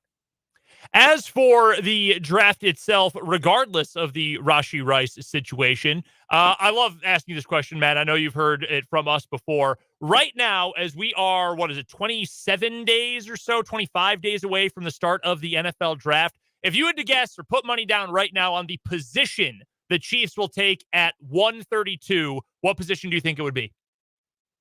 I'll still say tackle. I still think it's a left tackle. I mean, right now, to me, that's their most pressing need. No matter what happens with Rice in terms of if he gets suspended for a couple games or whatever the case ends up being, right now, their tackle situation is what? I mean, it's essentially, okay, you have Taylor on the right side, and you have Wanya Morris, who could be your starting left tackle, but I don't think that's anywhere near set in stone. And then it's after that, I mean, you got nothing but pure question marks. Yeah, I think you are far better off taking a tackle at this rate and saying, all right, you know what? Look, you got Rice, you got Hollywood Brown, you got Kelsey, you've got Justin Watson is what he is, but he's at least a solid depth guy. I think the receivers are in a better position right now, even with all the most recent news. I think they're in a better position than tackles, where you are one injury at tackle away from complete disaster. Are there enough guys in the late first, early second round part of the draft that, from what you've heard and from what you've scouted, you would feel comfortable saying, yeah, that guy can start either right away or almost right away? Yeah, I think the good news to Chiefs fans, I think that's true at both these positions, tackle and receiver. You talk to people in the league, there's a real thought that in the first 50 to 55 picks in this draft, 20 of them are going to be tackles and receivers. I mean, it's a bonanza at that position. I do not think it would be shocking at all if a dozen of the first round picks are from those two positions. They're just loaded. They're absolutely loaded. And I think, if you look at, let's just take receiver, for example, right now. You got obviously the top three in whatever order you want to throw them in Harrison, Dunze, and Malik Neighbors. Then there's Brian Thomas Jr., and there's both of the kids out of Texas and Mitchell and Worthy. There's the Keon Colemans of the world, who maybe he's a second round pick, could be a first, late in the first. Lad McConkey out of Georgia, a Ricky Pearsall, who's probably a second round pick out of Florida. I mean, there's so many guys that you look at and go, yeah, that guy, would it shock you if he went in the first round? No, it would probably be more shocking if they weren't picked by, pick 40. With the exception of Pearsall, it's probably more toward the middle or latter part of the second round. But there are so many options. There are so many guys. Leggett out of Xavier Leggett out of South Carolina is another one. There's a ton. So the Chiefs are going to have their pick. It's just really, what does their board look like, and what do they feel the priorities? Matt Verderame of Sports Illustrated is our guest. He joins us every Monday at this time on the Fleming Place Wine and Spirits Hotline. Matt, how's your knowledge of Welsh rugby? I'm not going to lie to you. It's not great. It's not great. But I am aware that the Chiefs apparently have a working knowledge of Welsh rugby. So, look, that contract's interesting. Like, the 3 years, that'll grab headlines, but that's really an entry-level deal. The fact they gave guaranteed money, that was the thing that I was like, oh, okay. I mean, that's not necessarily normal, like, to give guaranteed money in a deal like that. I was surprised, and I think that speaks to the fact the Chiefs really do have a little bit of an investment here. Matt Verderame, our guest here on the Fleming Place Wine and Spirits Hotline. And Matt, pro days are kind of wrapping up here across college campuses and for the Big 12 at Texas or at Dallas Cowboys Stadium. What do you think were some big takeaways from top prospects for the draft when it comes to quarterbacks between kind of really that second and third pick? Obviously, we know Caleb Williams, like 99% is going to the Chicago Bears, but with that second quarterback being Jaden Daniels, Drake May, and maybe even has J.J. McCarthy moved up any? McCarthy, I think, has moved up quite a bit throughout the course of the process. I don't think he's going to be number two. I think Daniels right now, there's more buzz than not that he's the number two guy. Now, I will say this. We all know this is true. this is the time of year where everybody lies for their own benefit. And you can hear something, and you could do a good job as a reporter and genuinely report it, and you're just being lied to. And I think that's why, for me personally, this time of year, I don't report a lot of draft rumors because you just don't know, are you being used as leverage? Is this actually accurate?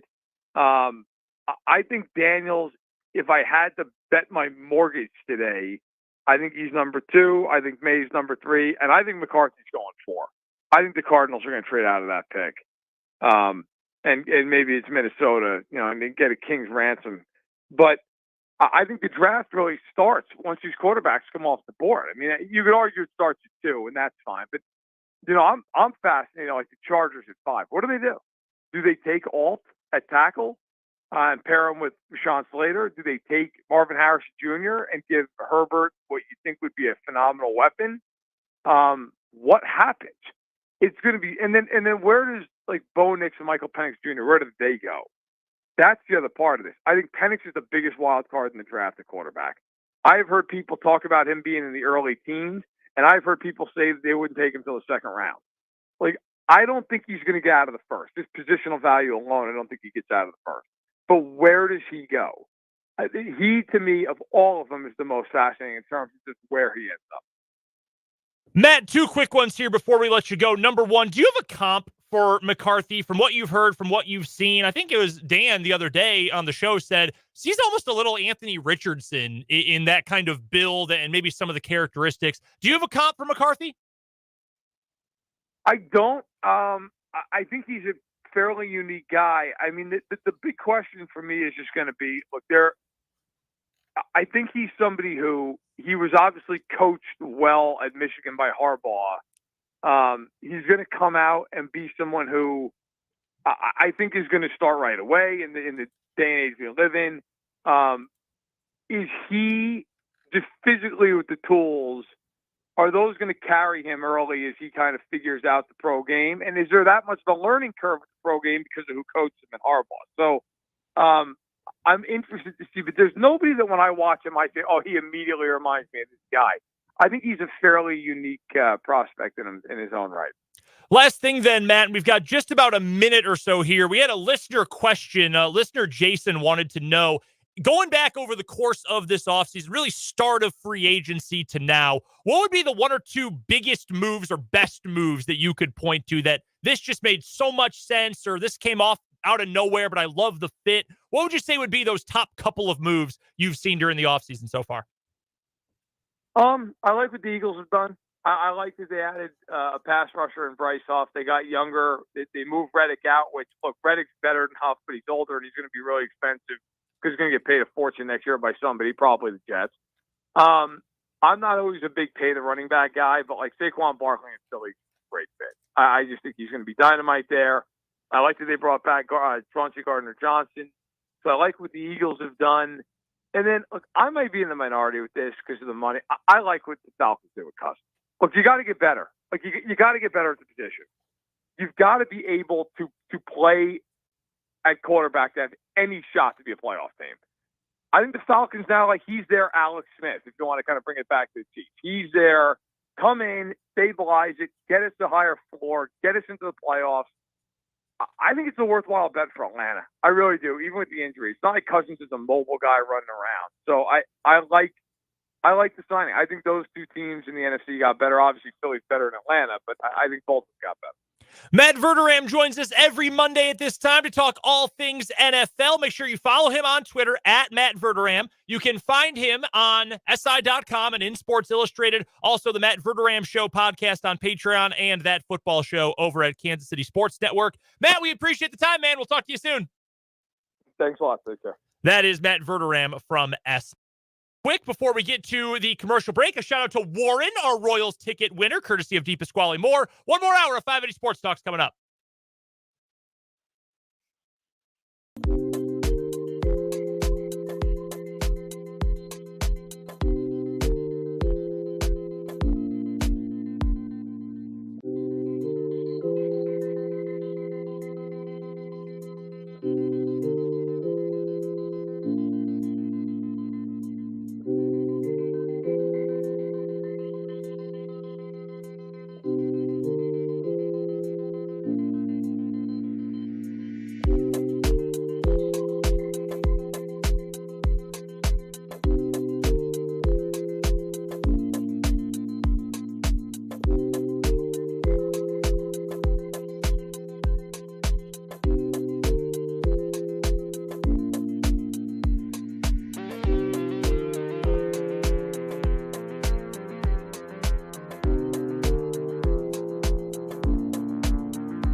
on this Monday edition of 580 Sports Talk. Brendan Dworzinski, Dan Lucero, Spencer Dupuis with you. We're out of here early because we've got Royals baseball today. Taking on the O's. Can you give me your best Tim Kirkjian Baltimore voice? I need to see a lineup. Give you a funny again, Spencer could do this a lot better than me. Spencer, you said Google the other day, and it was so great. I wanted to stop and make you say it again. Google. Google. You really leaned into it. You said I Googled it. Like you really put your foot in the It's okay. I told Greg. Yes. Spencer today comes over and he says, my West Virginia really came out of me earlier. He was doing that can mean a lot of things. He was doing sportscasts for the Kansas Information Network. And how did you pronounce the name of the Boys in Blue, the local Major League Baseball team? Royals. Rolls. There you go. Rolls. I found myself saying that a lot in the last week. And then but I've run the same thing. And then you like delete a recording, then you go back and you really emphasize Royals. Yeah, I've done very similar before. I can't wait until the first time you have to say Dyrone Blanco. I can't wait. Dyrone Blanco. I'm still gonna mess it up. They don't really have anyone in the lineup today for Baltimore. Hunter Renfrew, Jackson Holiday, Ryan O'Hearn. Closest I can do for you. Great. That is the best television bit maybe of all time. Sports television bit. There have been some good ones, but bringing Tim Kirkjian on to SportsCenter only to just make him laugh until he cramps up doing the Baltimore long O. Placido Polanco. Hello day. He's gonna be saying hello day. Oh God, Danny that's so good. Klum. Left-handed reliever. I'd love Scott Van Pelt when he messes with him That's like so that. funny. Like, just the whole, because Scott's from there Oh yeah. as well, like the area as well, and then the whole thing with Kirkjian is just great. Tim, did you see who the Miami Dolphins traded for this week? Kiko Alonso. So good. Your Royals starting lineup, by the way, Michael Garcia leads off.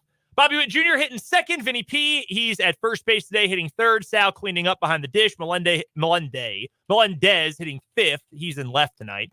Hunter Renfroe in right, hitting sixth. Frazier at second. Nelly Velasquez is your DH in the 8-hole. Kyle Isbell rounds out the lineup. Michael Wacha on the bump for the first time as a Kansas City Royal. Pregame begins at 5. First pitch at 5:35 here on 580 WIBW. Here in this final hour, then, of this shortened edition of the show, we've got our headlines in just a moment. We've got today's What Is Wrong With You and Mock Draft Monday. It is draft month. How hyped are you guys? Draft month. 24 days away. Yeah. The 25th. I looked this up earlier. Yeah. Crazy. Excited. Yeah.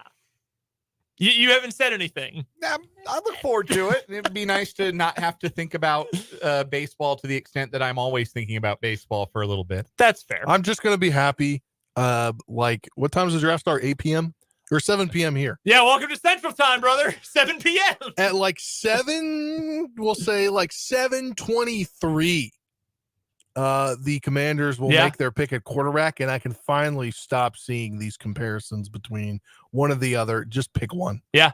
No, this should be fun. Like, for you especially, this should be fun. Like, our next franchise quarterback might be selected in 24 days. That's exciting. But yeah. keyword there, might. Yeah, might. I had this happen when I was, how old was I? That's 2012. In 2012. Yeah, well, it's always thrilling because if you if you get it right, like the Chiefs did in 2016, you don't have to do it again for 15 to 20 years. Yeah. I hope I can feel that. It could be a once in a generation moment. I don't think that's going to be the case if it's Drake May. I'm sorry to tell you. I think I'm with you there. I'm on the Jaden. I don't think that Drake May is a bad prospect. Yeah.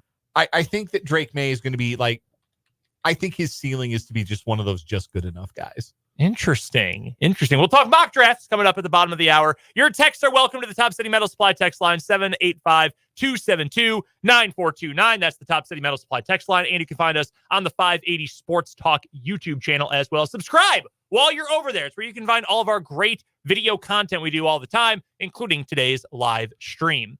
But we start today with our 580 Sports Talk headlines for today. Transfer portal news, my first piece of information for you guys today. We already talked earlier in the show that Riley Kugel is the newest Kansas Jayhawk, 4-star transfer prospect from Florida. That's according to 24/7 Sports.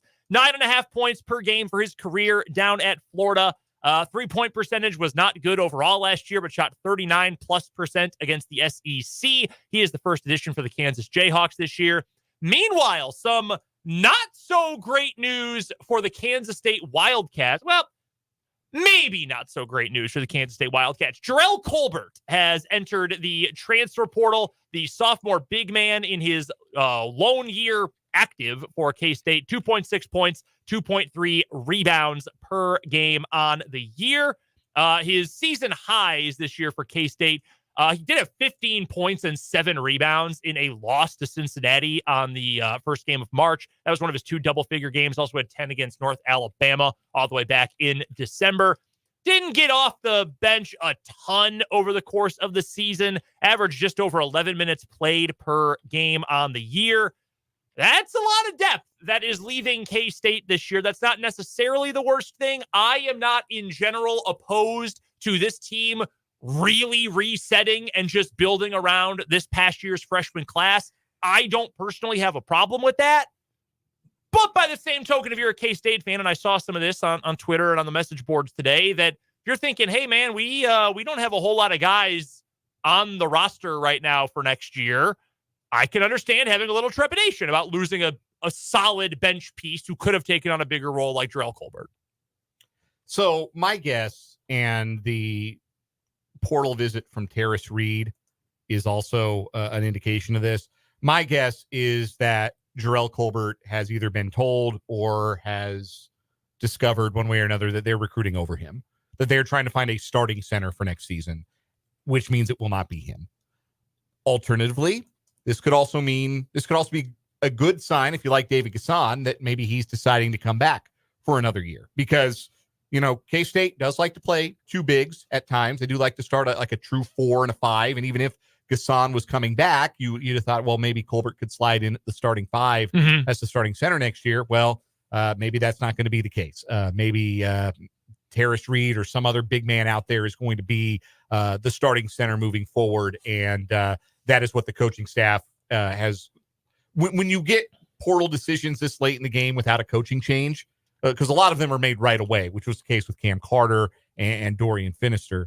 When you get a portal decision this far along, that usually means that there's been a circumstantial change in terms of what your future at that school maybe looks like as far as your playing time. So that is my guess. Would you like to hear a galaxy-brained pie-in-the-sky potential future for the Kansas State Wildcats? I would love to. That's what this time of year is for. Yeah. What if Kyle Filipowski comes back to Duke for his junior season? I don't think that's crazy to consider as a possibility. Okay.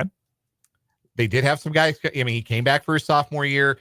I think some of his flaws were certainly put on display in their Elite Eight loss. He can get better as a player. Maybe he decides to stick it out. Maybe Duke gets an NLI package together and says, we want Kyle Filipowski and Cooper Flagg together next year and make a run at a national championship. You know what I might not leave a lot of playing time for as a true freshman? Patrick Ngongba, who is being heavily recruited by K-State. See, you see where I'm going I with see this, it. right? I see where you're going. You see the vision? I wouldn't complain about that if I was Kansas State. I'd, in fact, be very happy about that. I am not coming into this with any prior knowledge other than just things that have already happened. But I would, if I were a K-State fan, maybe be rooting a little bit for Kyle Filipowski to consider returning to Duke for another year. For what it's worth, right now, Kyle Filipowski slots in number 16 in ESPN's latest NBA mock draft. Is that enough to get him to go? I don't know. 8th in the worst draft ever. That's what Jeff Goodman said earlier today. Multiple NBA people have told him this is the worst draft they've ever seen. Yeah, I saw that tweet from Goodman, and I was like, yes, Jeff, I have also watched basketball this year. I also have the internet. Yeah, I mean, it's the worst of all time, which is the Dan's been saying that for 2 months now. That's the thing. Like, this might be his best chance to be a top 20 pick. To get to get that guaranteed money. To get lottery pick money. Yeah. And to be, he was the man for Duke this year. Next year, I think it's going to be Cooper Flagg, in all likelihood, who's the man for Duke.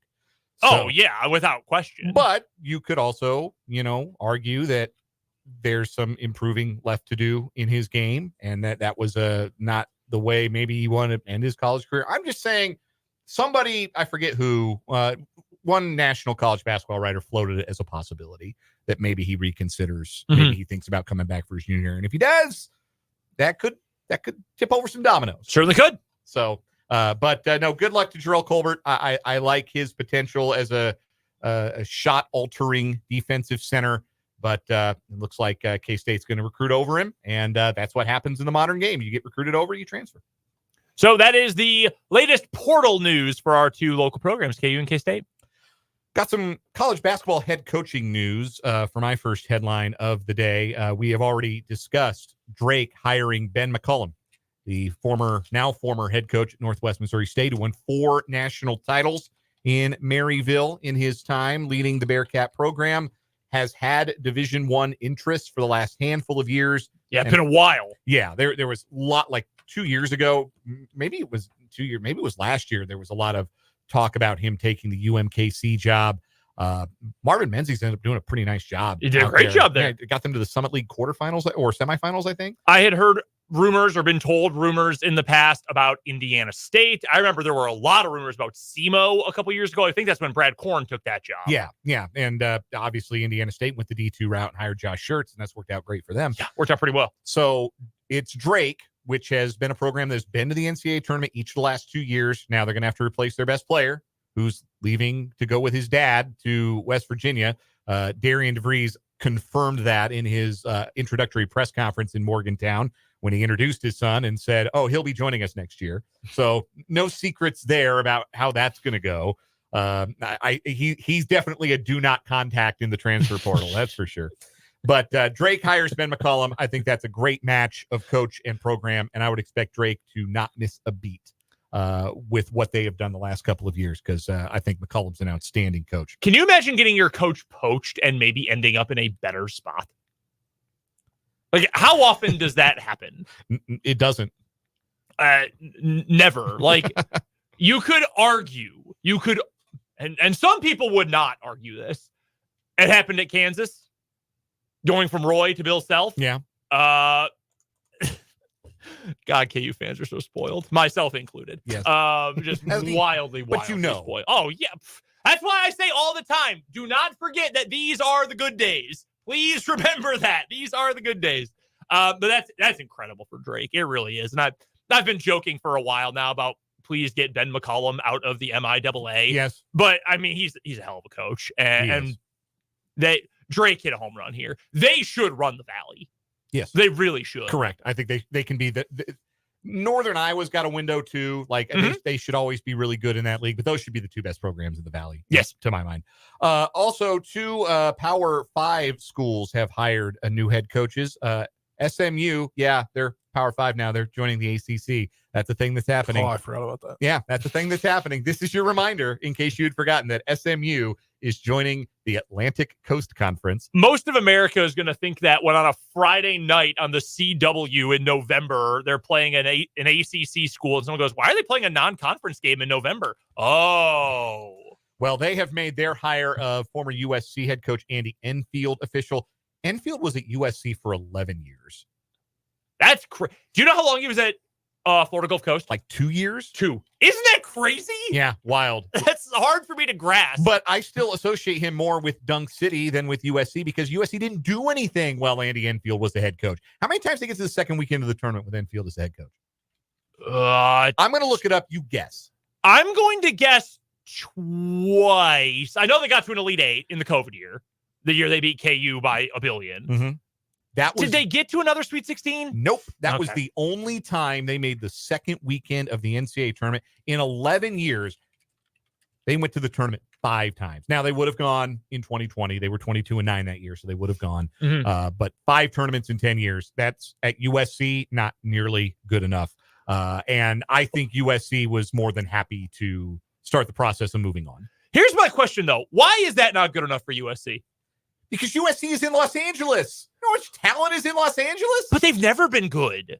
Well, I mean, they've been good, but they've never been a power. They've been in the shadow of UCLA for sure, but there's no reason USC shouldn't be good. They should be a tournament team every year. I don't know what it's going to look like for those West Coast schools in the Big Ten. No idea what that's going to look like. But for reference, Andy Enfield went to 1/3 of USC's all-time second weekend appearances in the seeding era. Like, here's my hot take about the whole situation. USC is not a good program. Like, whatever Andy Enfield is as a coach, are they not a good program, or they just not hired very good coaches? Like, here's the guys those go one and the same, don't they? Like, Tim Floyd didn't work out. Kevin O'Neill didn't work out. Andy Enfield, 11 years, one second weekend of the tournament. I'm not saying they should be a national championship type program, but they shouldn't be every other year in the NCAA tournament either. There's way too much talent in their backyard for that to be the case. There was too much talent on this year's team to be what it was. They finished 15-18, and they had this year was a disaster. Yeah, they had 4 or 5-star talent all over that roster. And I know Isaiah Collier got hurt and that tanked their season, but there's no reason like they can't be better than this. I wonder who they end up, because that will either completely support or completely blow up my argument depending on who they are able to hire. Like, if they go out and they hire Mike Boynton or something, then okay, yeah, it's over. Like, I'm moving on from USC basketball. But if they go and get, I don't know, go hire Mark Few or something. Obviously, that's not going to happen. But, a big name or a high riser who could have taken a different job. They go poach Tommy Lloyd. Like, okay, well, maybe I should be paying more attention to them. If Jared Hayes is going to end up there, I'm going to say, okay, we're done. We're USC basketball is canceled. Meanwhile, Oklahoma State also has their new head coach, Steve Lutz, former head coach at Western Kentucky. Steve Lutz confirmed now by both Oklahoma State and by Western Kentucky to be on his way to Stillwater. Lutz was the head coach at Western Kentucky for 1 year. He's only had 2 head coaching years of experience prior to that. Yes, he has been a head coach for all of 3 seasons, 2 years at Texas A&M Corpus Christi, 1 year at Western Kentucky. He has never missed the NCAA tournament. That's true. Also true, he is very bald. Yes. Also true is he's only had 1 season where he's of the 3 where he was above 500 in conference play. That is wild. They were 7-7 in conference play in 2022 and won the conference tournament. They did win the regular season and postseason conference in the Southland at Texas A&M Corpus Christi 2 years ago. This past season, they were 8-8, third place in Conference USA. Won the tournament. So previously an assistant at Purdue, Creighton, SMU, some other places. Also Garden City Community College for a year. So a Kansas tie to this one. Steve Lutz, new head coach at Oklahoma State. It is, I don't know that I'm certainly not overwhelmed, but I'm not underwhelmed either. I'm kind of whelmed. I'm right in the middle. I think it's interesting. Yeah, I mean, it could work. I mean, the guy's got 3 NCAA tournament berths at mid-majors in the last 3 years. That's a good thing. Again, I've asked this question before. What is Oklahoma State basketball? I know they want to be good. I know that, but what leads us to believe that they are going to be that? I don't know. Is Steve Lutz that guy? I wouldn't think so.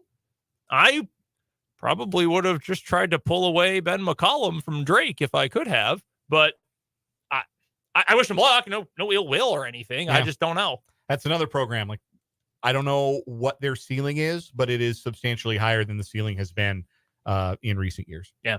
Spencer, what's your first headline today? I'll keep it local, but college basketball kind of tie here as Highland Park junior hooper Ja'Cory Robinson gets his first D1 offer to Austin P State. He was I believe first team All-State this year in 5A, averaging nearly 22 points a game, 15 rebounds, and 6.5 assists. Yeah, it's first of many to come. Oh yeah, no, Ja'Cory's going to get a bunch of these offers. That Highland Park team has been so much fun to watch these last couple of years. Mike Williams has done such an incredible job over there.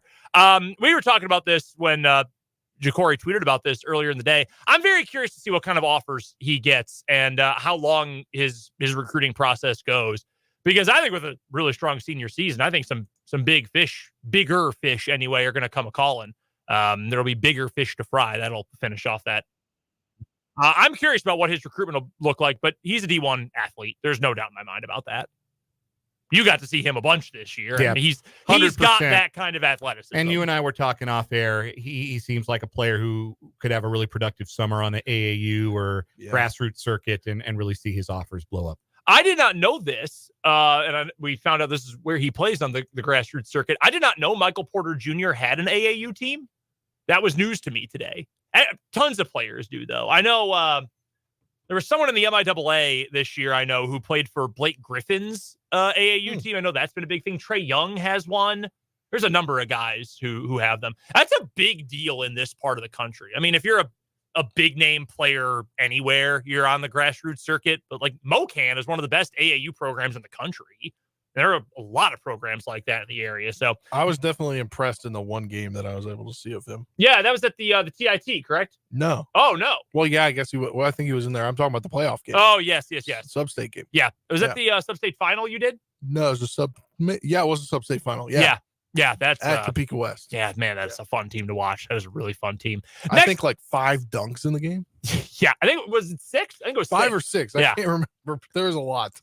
Next headline for me. Tough day for KU football. This is what Jesse Newell always told us. And we're going to talk to Jesse about the Chiefs on the show tomorrow. But he told us for a long time, when Kansas was bad, if you are losing coaches from Kansas and they're being poached by, frankly, better programs, that is a good thing. That means that other teams want the guys you have. And I have mostly spun that the same way. Now that KU is a better and more competitive football program, that you're losing guys, but it's because Jordan Peterson got a massive amount of money. Andy Kotelnicki got an opportunity to go coach in the Big Ten. And as much as that allegedly bothered Lance Leipold, it's hard to pass up an opportunity like that. Well, another KU assistant is getting a bigger job. And this is a big-time promotion. Matt Lubick, who has been an off-field analyst for KU for at least this past season, if not the last 2. He's also been battling, I believe it's leukemia, some form of cancer over the past year plus.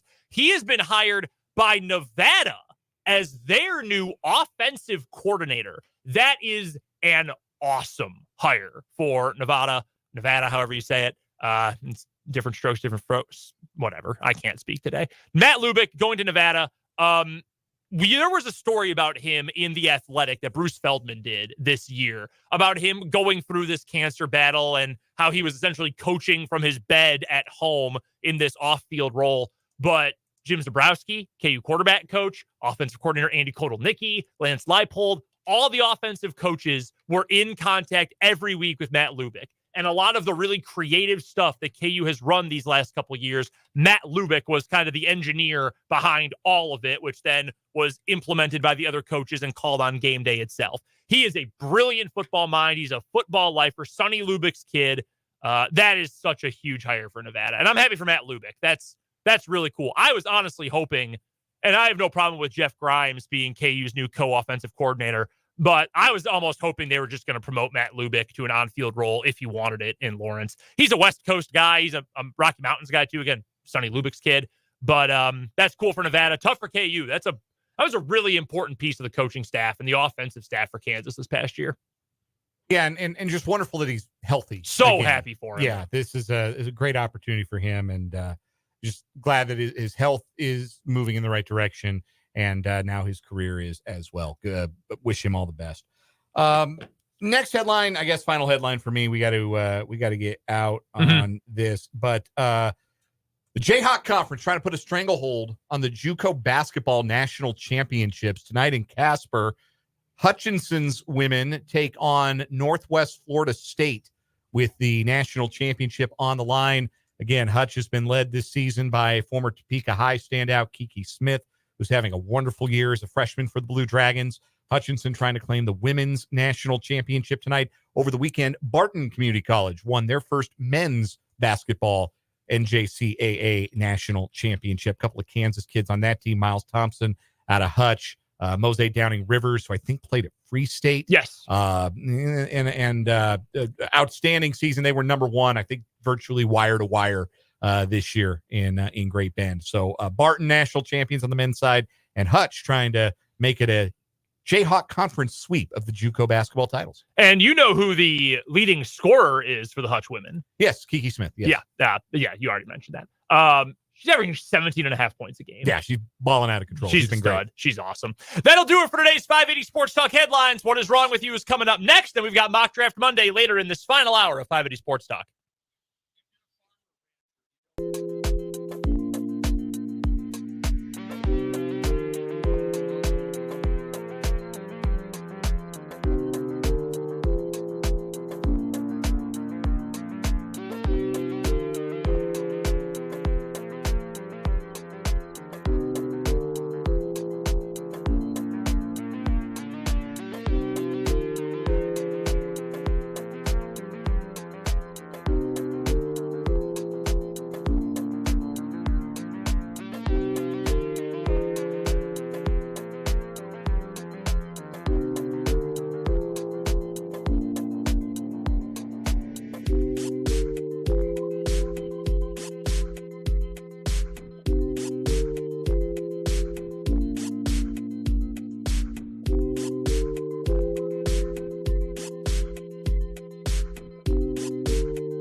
What is wrong with you time here on 580 Sports Talk, our first of the week and our first of the month. Dan, why don't you go first with our first What is Wrong with You story for today? Happily, we are going to head out to South Florida where we meet a gentleman who hired a hitman to take out a business rival. One problem, as is always the case when you try to hire a hitman, it's not really a hitman, it's a federal agent. Yep. Confidential informant in February approached the ATF to say that Makram Cashman asked if they would kill a business rival. The informant allegedly told Cashman they wouldn't do it, but knew someone who would. Instead, the informant went to the feds. The informant and an undercover ATF agent met with Cashman on February 29th at a parking lot in the city of Plantation. Cashman got in the car with two others. The agent said he heard Cashman had a problem. Cashman allegedly described it as a big problem, saying his intended target had taken over $1 million in a business worth $3 million from him. Cashman claimed he had been put in the streets and lost his house. Cashman told the agent he was willing to do whatever had to be done and wanted something easy like an injection. Those are both quotes. What? When the undercover agent asked Cashman directly if he wanted the rival dead, he affirmed and said, here's another quote, "I don't give a bleep." You can guess what the bleep is. The agent told Cashman the price was usually between $5,000 and $10,000. Cashman allegedly said he'd offer $5,000 because he'd already talked to people who would do it for that price. Cashman got the hitman the information that the hitman, not really a hitman, requested. March 19th, they met again. Cashman gave the target's name, other information such as where he lived, type of cars he drove, and where he worked. He also said the rival, quote, put on weight because he was a rich man. He handed the hitman $2,500 in cash as a down payment and told the agent the target typically carried a large amount of cash on Saturdays to pay his employees. The agent said he would contact Cashman once the job was done. Authorities later arrested Cashman and took him to the Broward County Jail, where he's being held without bond. What kind of business are we talking about here? Produce wholesaler. The produce game in South Florida, man. Apparently serious business. Also, Cashman wore a polo shirt with the logo for his business on it both times that he met with the alleged the agent. Very smart. So Garden Fresh Produce LLC. They've got bigger problems than whoever their rival was. Yeah, no kidding. Goodness gracious. Just know this. Hitmen aren't like real. No. You can't just like talk to a hitman. That's not a thing. We're playing all the hits on What Is Wrong With You today. We've got a hitman story, and now we've got a drunken man in Miami Beach, Florida, who drove his car into the ocean. A man in Miami Beach confused a boardwalk for a road and drove his 2021 Toyota Corolla into Government Cut, a channel between South Beach and Fisher Island, Florida. 7 a.m. on Sunday. Again, drunk man, 7 a.m. Sunday. Andres Azion, a real estate broker, said he heard a loud noise and saw a car in the water from his high-rise apartment in the South of Fifth area. As a citizen journalist, he ran to the South Point Park and started filming. He said, quote, "This guy is drunk, just came from a bar, thought that this was the road." What bar is open at 7 a.m. on Sunday? You never know. It's Miami. Right. Azion's video shows two women at South Point Park telling Miami Beach police officers they saw the driver was speeding and headed right toward the water. Officers later identified the driver as Yandevi Chavez Dominguez, who lives in the Flagami neighborhood of Miami. The 22-year-old managed to swim out of the car. His clothes were wet, and he was barefoot. Drivers responded to search for others in the water, but didn't find anyone. Chavez was indeed alone when he crashed the Corolla. Police officers reported Chavez admitted to drinking alcohol. His breath smelled like alcohol. He had bloodshot, watery eyes and slurred speech and failed a sobriety test. If I had to guess, that probably leads to a DUI. Oh, look, I was correct. Officers arrested him after fire rescue personnel at Mount Sinai Medical Center determined he was not injured. Correctional officers booked him into the Turner Guilford Night Correctional Center. He is facing a charge of driving under the influence. His car has been removed from the water, thankfully. I'm going to imagine he's going to face more charges than just DUI for driving his car into the ocean. Yeah. Confusing the boardwalk for the road, though, is actually very funny. Nothing about DUI is funny, but if there was going to be anything, this part is kind of funny. Right into the water. Yeah, we've actually got a Google Maps picture of the area. Yeah, I mean, there's not really anything to stop you. You just zoom straight off into the water. Very blue water in that part of South Beach, by the way. Also, by Sunday, we're referring to Easter. Yes. This happened yesterday. This man was inebriated to the point of this level of confusion at 7 a.m. on Easter Sunday. Jesus didn't die for that, brother. No, not good. So those are our two stories today. Who we got? The guy that hired the hitman. You like the hitman story? Yeah. I think I like the hitman story. I do love a good hitman story. They're very good. Remember the time we had a monthly winner? Like people kept hiring hitmen. Yes, the nesting doll hitman. Yes. Hitman Inception, I think we call it. Yeah, one guy hired a hitman who hired a hitman who hired a hitman who hired a hitman. And the money just kept decreasing because everyone wanted to keep a cut of it. Yes, the money kept getting worse and worse. And then the last guy was friends with the guy they were all trying to kill. It was like, well, let's stage this and I'll get some money at least for my trouble. And that's also illegal. Yeah. Found out that is indeed also illegal. A little bit. Incredibly, Spencer, that is not a former yearly champion. That was only good enough to win a month. Darn. That was a hell of a story, though. It was. That's an easy one. We'll go unanimous here. I'll pick the Hitman story, too. That is our winner today in What Is Wrong With You. Coming up on the other side of this commercial break, our first mock draft Monday of the year, as we're now just 24 days from the start of the NFL draft. That's coming up. This is 580 Sports Talk.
favorite times of the year on the sports calendar. It's draft month, NFL draft coming up at the end of this month. And it is our first mock draft Monday for the year. So if you missed this from last year, we just, on Monday, circle up, round up a bunch of mock drafts from all over the internet and the football world, and we bring them to you. We'll break them all down. We're going to start with Jesse Newell of the Kansas City Star, Chiefs beat writer for the Star. We're going to talk to Jesse tomorrow and the bottom of the 3 o'clock hour. He is going to join us, and we'll break down this mock draft.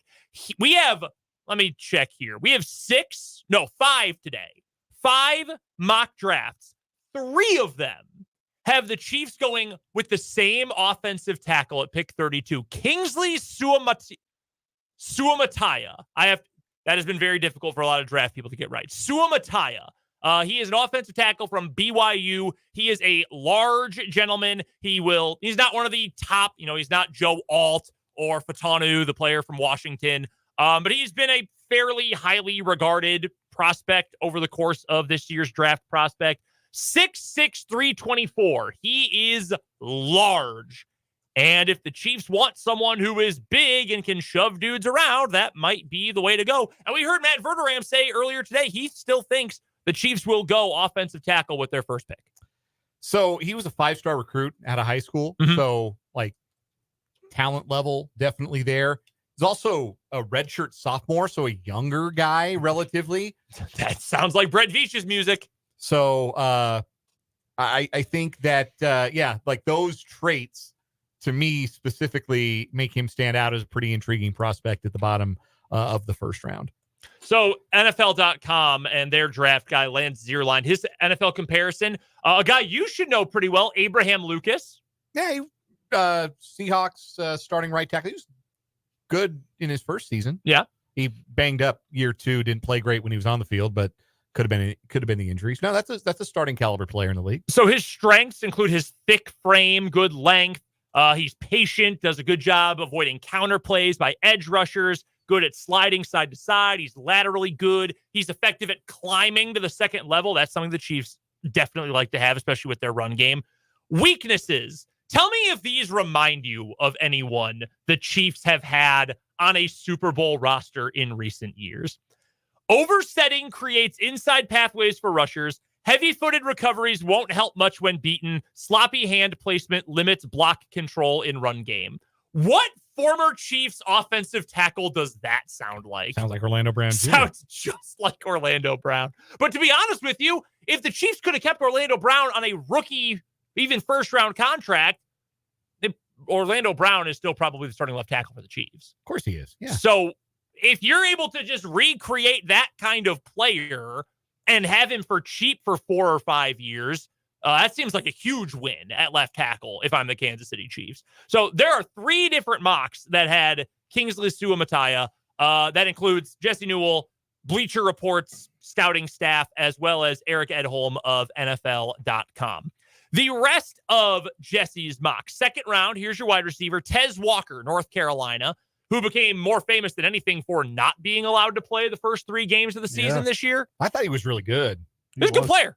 Yeah, not a first-round prospect for a reason, not a perfect prospect, has some hands issues, but he's a talented player, really good athlete. This is my favorite pick of the group. Third round, interior offensive lineman, probably your replacement for Trey Smith in a year, if I had to guess. Or Creed Humphrey, because he can play center. Dominic Pooney, offensive lineman, Kansas. He is going to make someone very happy. I am that is the most confident I have been about a KU player. Like I liked Dorrance Armstrong. I liked Steven Sims, guys who are contributing right now in the NFL. The most confident I've been about a KU player in recent memory is Dominic Pooney. I think he is going to be a very good NFL player. Christian Boyd, defensive tackle from Northern Iowa. He's got him in the 4th round. That's a name that's picked up a bunch of steam lately from the draft guys, so to speak, as maybe a day 2 pick. Braden McGregor, edge rusher from Michigan. This is Mike Dana. This is a repeat. He's bigger than Dana. He had 7 sacks in 3 years at Michigan, all in the last 2 years. He is large. He is athletic. He didn't perform a ton at Michigan, but he's got all the traits. Projectable 5th-round pick. Does that sound like Mike Dana to anyone else? Everyone else, maybe? Sounds like a Brett Veach pick. Also in the 5th round, Lydiatric Griffin. I think it's Ledietrich. Ledietrich. Okay, Ledietrich Griffin, wide receiver from Mississippi State. That's a kick returner. That's his NFL skill. And then 7th round, number 221, Rasheen Ali, running back Marshall. Wouldn't be the first running back in the last couple of seasons to find his way to the Chiefs at some point. Brendan Knox was on the roster for a little bit. This guy's better than Brendan Knox. Averaged, I think, 83 yards a game over 34 games. The only problem, injuries. He missed a lot of the season a couple of years ago due to, I believe it was a sprained ACL. That wasn't confirmed, so I don't know. But then he ruptured his bicep, I believe, this offseason. So he in the Senior Bowl practices. So he didn't participate in anything at the pro day or wasn't able to participate at the combine if invited. But he's got a good upside to him. Yeah, I've heard that name pop up a lot. They've also drafted somebody else in the 7th round from Marshall in the last couple of years. Najee Johnson, who might start this year potentially, or at least be in the rotation. It's an interesting mock from Jesse. No defensive back is a little surprising to me. I'll be shocked if the Chiefs don't walk away with at least one defensive back in this draft, whether that's 3rd day, 2nd day. I would be surprised. I would be that 5th round area, the Braden McGregor pick that I was joking about being Mike Dana. I would be totally happy with this draft if you swapped him for your best defensive back available. Yeah. That would be a very, very solid one to me. Jesse was right on the money with a few of his picks last year. You know who he was really high on, if you remember this? Keaton Mitchell. Who then went to Baltimore, and the whole fantasy football world went, wait, what? Who is this guy? Jesse was on him from the very beginning. And again, we'll talk about this with Jesse coming up on the show tomorrow. Other ones, Pete Prisco of CBS Sports, the guy who loves himself more than anyone else loves himself. He's got A.D. Mitchell from Texas, wide receiver to the Chiefs with 32nd overall pick. Seeing a lot of that. I'd be happy with that. Yeah. It'd be fine. I do think you need a tackle within the first 2 days, though. I would say you got to have one of those. Here is one from the Draft Network, Keith Sanchez of the Draft Network. He's got Enos Rakestraw, who's a cornerback from Missouri, in the 1st round. And then in the 2nd round, this is a name I haven't seen tied to the Chiefs at all. Brendan Rice, wide receiver, USC. If you think, that's funny, a wide receiver named Rice, we already have one of those. Rashee Rice, not related to Jerry Rice. Brendan Rice, son of Jerry Rice. Who's a nice player. I don't think I would take him in the 2nd round. He's a nice player, though. Yeah, like if we're comparing just the 2 second-round wide receivers mocked on this particular edition of Mock Draft Monday, I like Tez Walker as a prospect a lot better than I like Brendan Rice. I agree. As a prospect. If the Chiefs were going to take multiple wide receivers this year, and you were going to tell me you could get Brendan Rice on day 3, I would say, yeah, I'm cool with that. That's all good with me.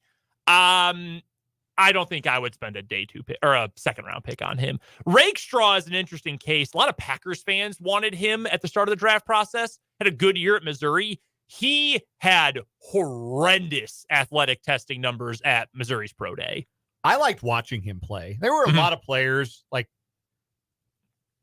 I'm not, far be it for me to praise Eli Drinkwitz and Mizzou football to the high heavens, but they had a lot of guys on their team I really enjoyed playing football this last year, and Rakestraw was one of those guys. He's nasty, he's physical, he plays with an edge, he feels like a Chiefs cornerback to me. Like he's that kind of player. There's a prototype, just kind of a style of play and attitude that I think he would fit, but I don't know that he's a 1st round pick. I don't think that the Chiefs are going to use that resource on a cornerback. I'd be very surprised. I like the player, though, even though he didn't test well. His athletic testing, mediocre broad jump, mediocre height with way below average. He's only 183 pounds. He is a stick figure. Ran a 4.54 40-yard dash, which is like, okay, that's not great for a corner. If you have really good size, or you're an otherwise great athlete, you can overcome that, but he did not test necessarily well in that regard. But there's always one of those guys, right, who tests terribly, but then comes up and, oh, shoot, you're actually really good. That is big time significant. So that's our first edition of Mock Draft Monday. Your favorite pick of any of those, real quick? Favorite pick of all of them? Of all the ones we went through today. I still think it's A.D. Mitchell. I think either of those Texas wide receivers would come in and be stars day 1.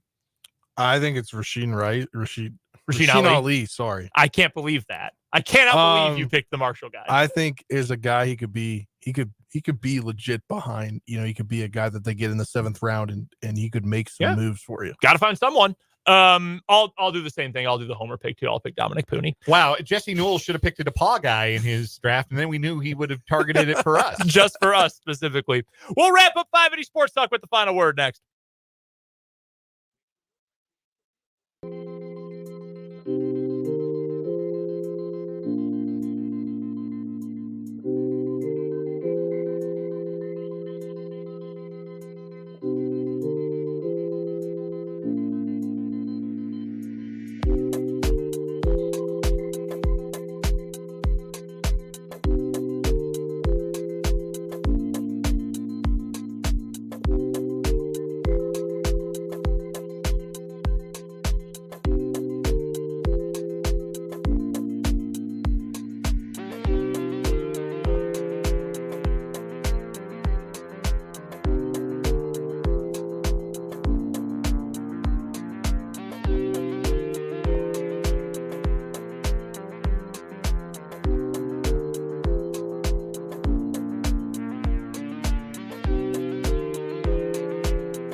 Royals baseball is coming up next, so we're going to get out of here with a final word. Spencer, you're first today. What's your final word?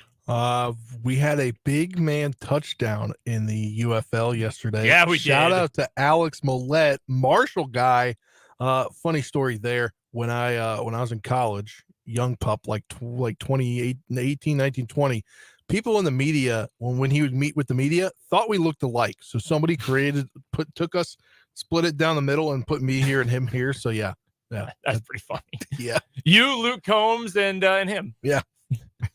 Dan, your final Look-alike word. crew.